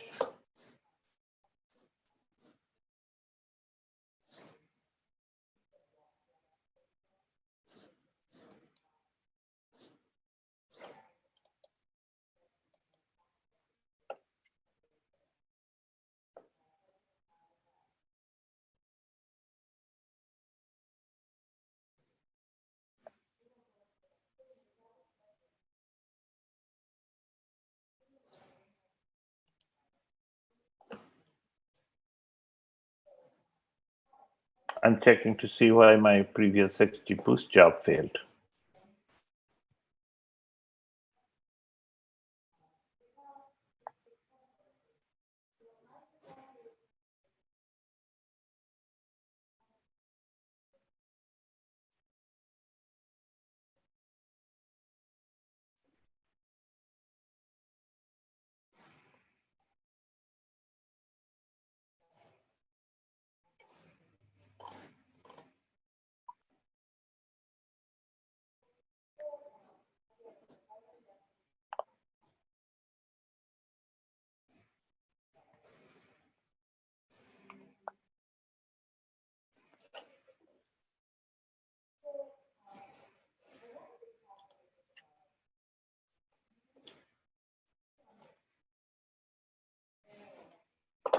Oh, this training job is running right away, so it will finish very quickly.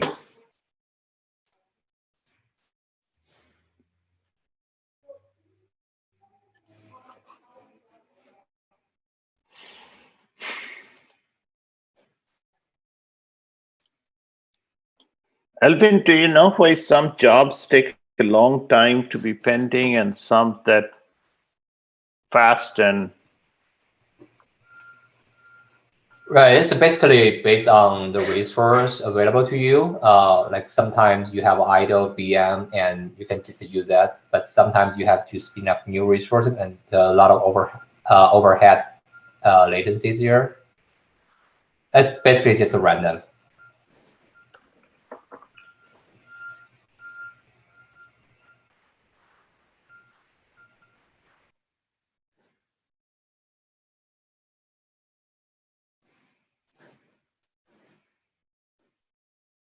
okay. So this should finish pretty quickly, and it looks like it's pretty close. No, we don't know yet. This should finish in a minute or so.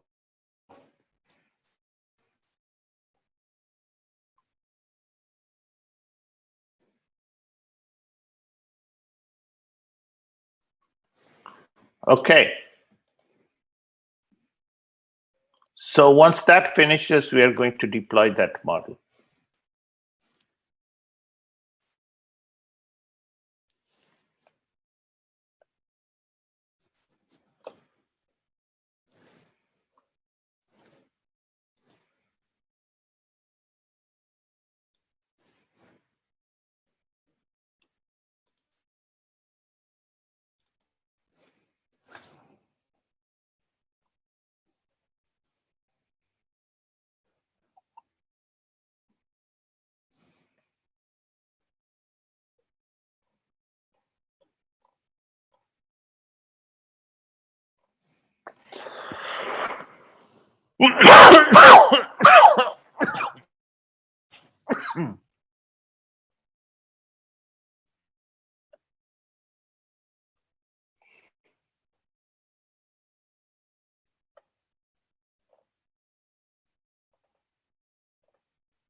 Okay, so training is done.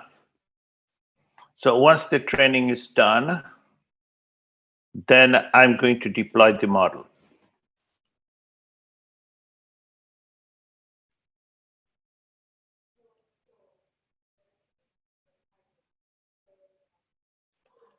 We can use the checkpoints. I'm going to put in some code to show you how to handle that. Look out for something next week. This is work in progress because you can get the results without doing another training from hyperparameter tuning by doing the checkpoints. Okay, so let's do the deploying. So for deploying, we are going to go in and upload the model. Our model is going to be called my first TensorFlow model. Okay, we are going to use a prepackaged Docker container, and we are going to use the last job that we did.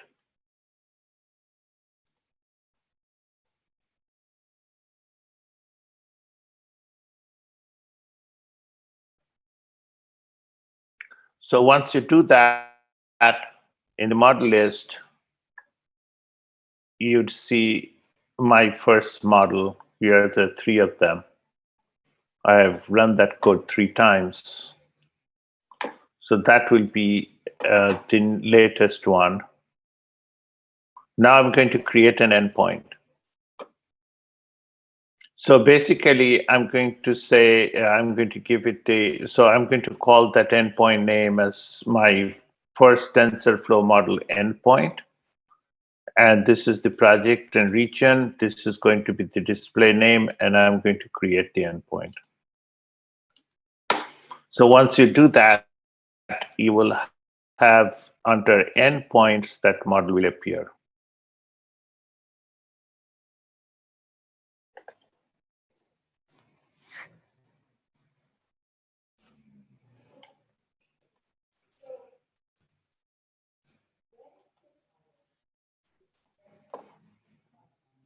Okay. Now we are going to deploy that model, which basically means that that model will become an API.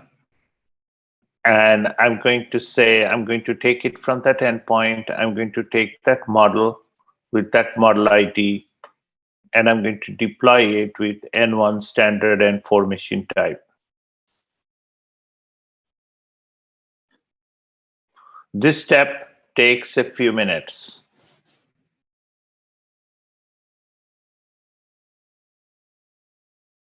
For the model to deploy at that endpoint.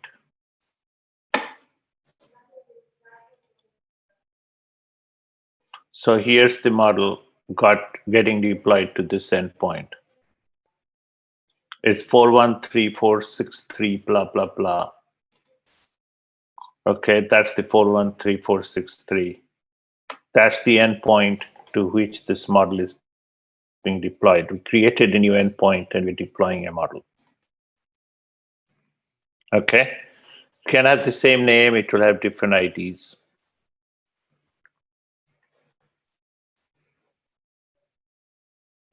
So now you have created a model, you have created an endpoint, and you're deploying the same model into an endpoint. You can have multiple endpoints, one with the CPU, one with the GPU, and so on and so forth, one with the TPU, and you can deploy the model into multiple endpoints.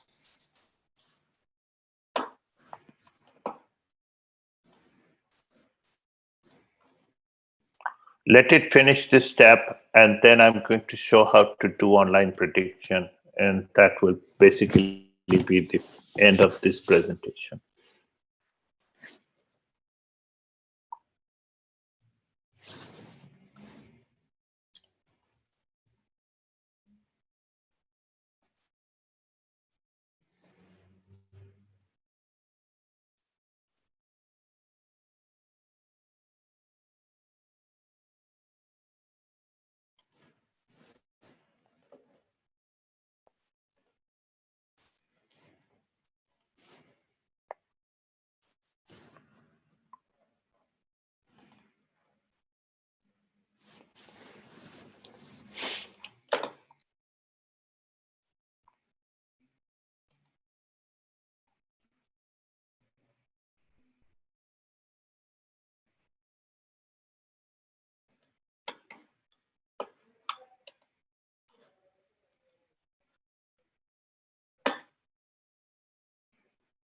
Still going. Still deploying to that endpoint. Even though over here it says there is a model at this endpoint is all set up.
Okay, it finished. So let's do some online prediction.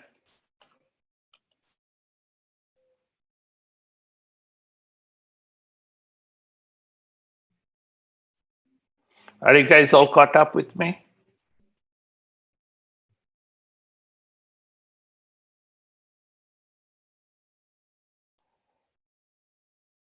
Deploying. Okay, let's wait a couple minutes while I fix my XGBoost code.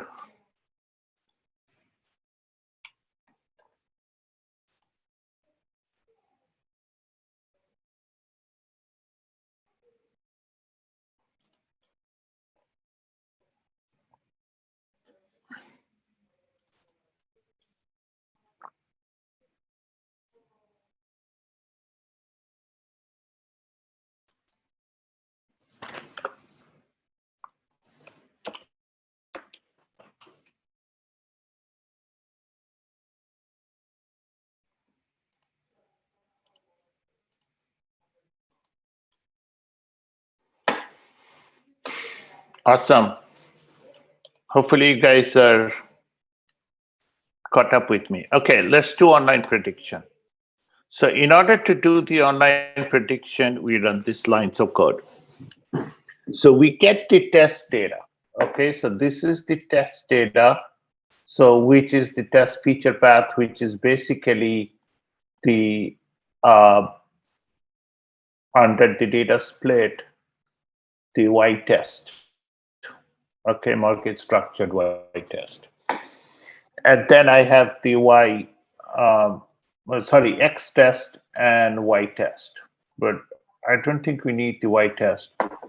We only need the X because we are going to run it through the prediction. We fill in all the NaN values to 0. Next, I create a list called predict probas. I create an arbitrary batch size of 16. And I say I'm going to do online prediction on 160 samples. So I initialize my AI platform, and then I go through a range of samples. So I take a small batch of 16. So that's what this range is 0 through 116 batches of 16. And I request the online prediction right here. So what I do is I create an instances. I take the X test. I go from 0 through 15, then 16 through 31, convert that into a list. Okay, so I submit it to the endpoint, which is the endpoint ID that I got before. And the AI platform has been initialized. And then I basically run the online prediction. It's basically going to go through 16 to 32 and so on and so forth and finish all 160. And every time I do the prediction, I go through all the predictions and I append it into this list. So now I got the whole list of predictions. So there will be 0.99. So this is class 1, class 2, class 3, class 4. So basically class 2, 3, 4 are practically 0. And class 1 is 1. So this is saying class 1, class 1, class 1, so on and so forth. This one is a little indeterminate. Okay, this one is also pretty indeterminate. Then you go through this and you'd see, okay, here is say class 4.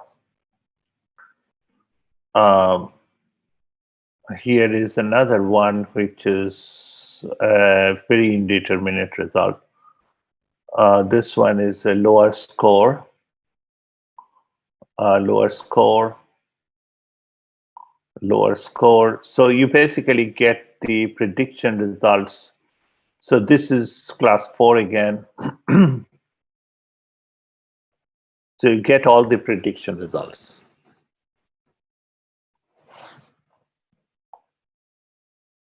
So basically repeating this is where we had problems yesterday, is that you have to create an AI platform endpoint and you have to submit the instances in small batches. There is 1.5 megabytes of memory limitation. So you cannot submit a huge batch. Like if I take a batch of 160, it will probably fail. Okay, online prediction is supposed to be small. So let me try 160. It actually did work. And it finished it in one shot. So online predictions have a short memory limitation. Maybe they got away with that in this version, but typically you take small batches of data as they arrive in a, let's say, a PubSub or a Kafka queue. As soon as you get a few samples, you pass it through and do the online prediction. Okay, so there's a second way of doing online prediction, which is with G-Cloud. In G-Cloud, you once again get the test data. You don't need the wide data. I'm going to comment this out.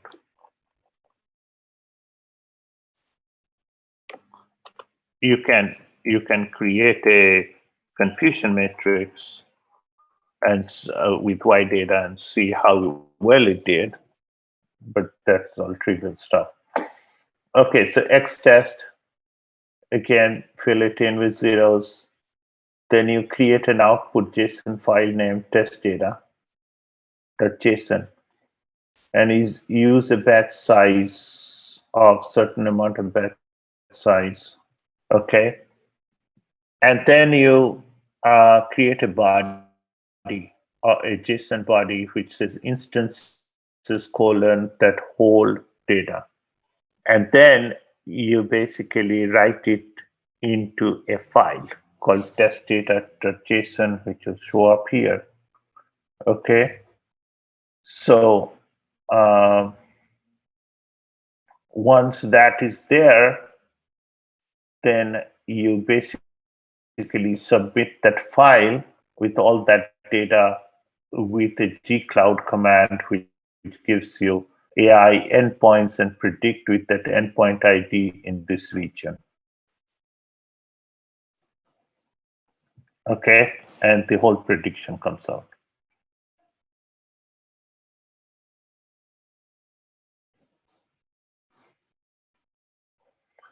So the batch prediction is not working very well, and you don't have this piece of the code. So I think that's the end of my presentation. I'm going to include these lines of code in the next couple hours into the XGBoost version 2, and make sure XGBoost also supports online prediction. Any questions?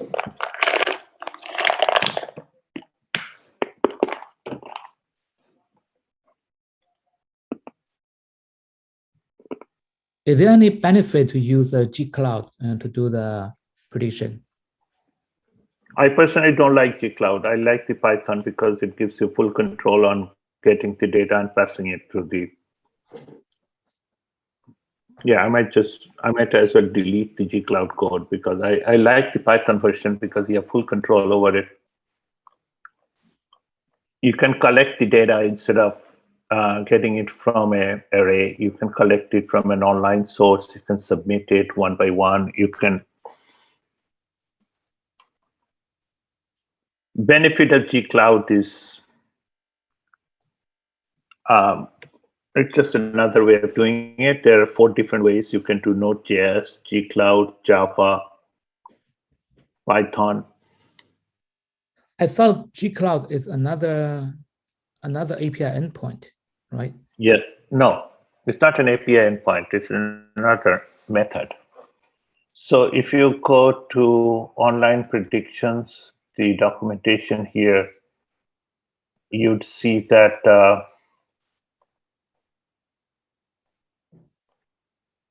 yeah, you submit the data like this with instances :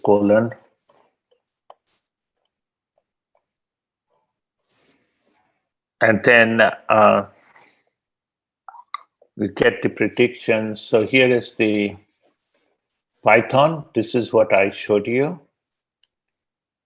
Okay, so basically you create the endpoint, you get the endpoint, and then you pass it in the instances.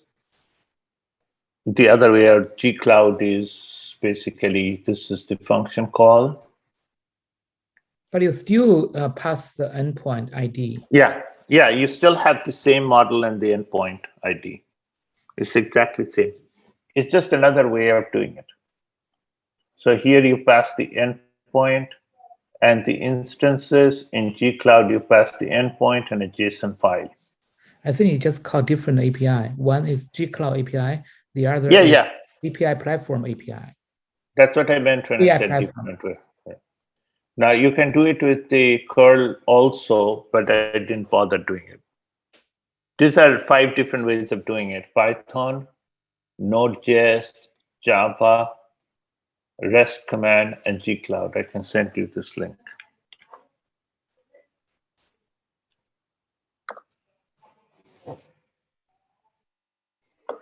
Is the same as doing UI to do the predictions. Yes, but UI is kind of dumb because you want to have a live source for online prediction and you want to have code, Python code handling that. UI is just for testing.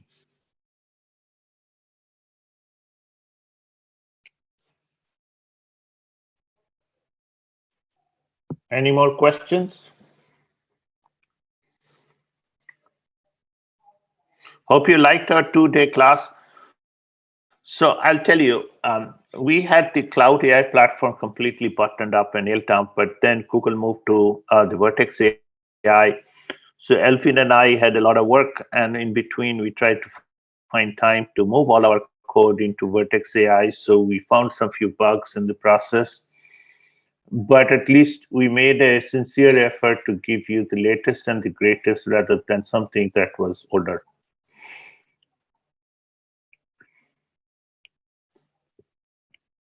Okay. Hope you guys learned a lot, and hope you enjoyed it. So for us, sorry we're ending a little bit early, but I think there's a lot of material. I'll also update the XGBoost file tonight, and you should have that. And we'll keep updating this code base. Absolutely. Thank you so much. This has been the most hands-on workshop, especially for 2 parts. So thank you so much for taking the time. And yeah, to the attendees, we'll be sharing the recordings later on, and we'll also be sending out the resources after the summit as well too. Yeah, thank you for joining the session. It's great helpful to us as well to squish those bugs and find the obstacles when people are running the code. So yeah, thank you for the great questions.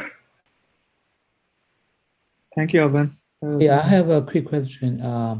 When we create the AI platform Kubernetes engine, are we able to connect to that Kubernetes through the kubectl from my laptop?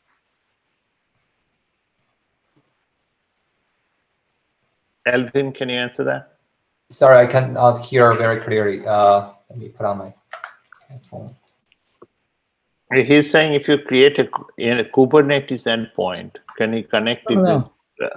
We ever create Kubernetes engine from the AI platform, right? So after we create Kubernetes engine, are we able to connect to that Kubernetes from our laptop by using kubectl? Connecting from your laptop, yes. So this is the whole idea of the cloud-based, like you can have access to Kubernetes from anywhere. Once you have a web browser and your proper credentials, you can just do machine learning virtually everywhere with a browser.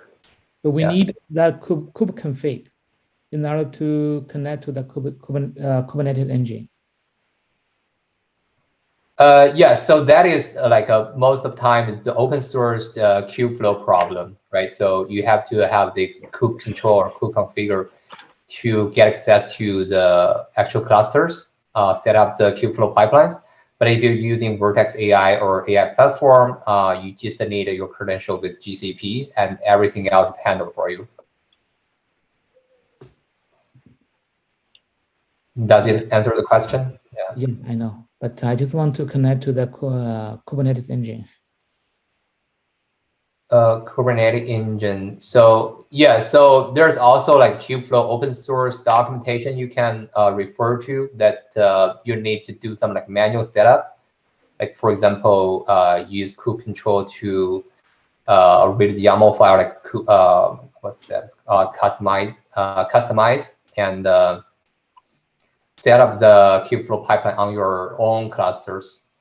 So it's a more involved process. But that's also a choice once you're not going with GCP. For example, you want to go with on-premise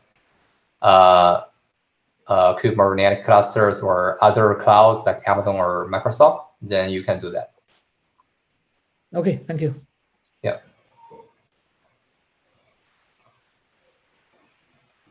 Awesome. Awesome. Thank you, everybody. Bye. Thank you. Thank Bye. you. Thank you. Bye-bye. All right.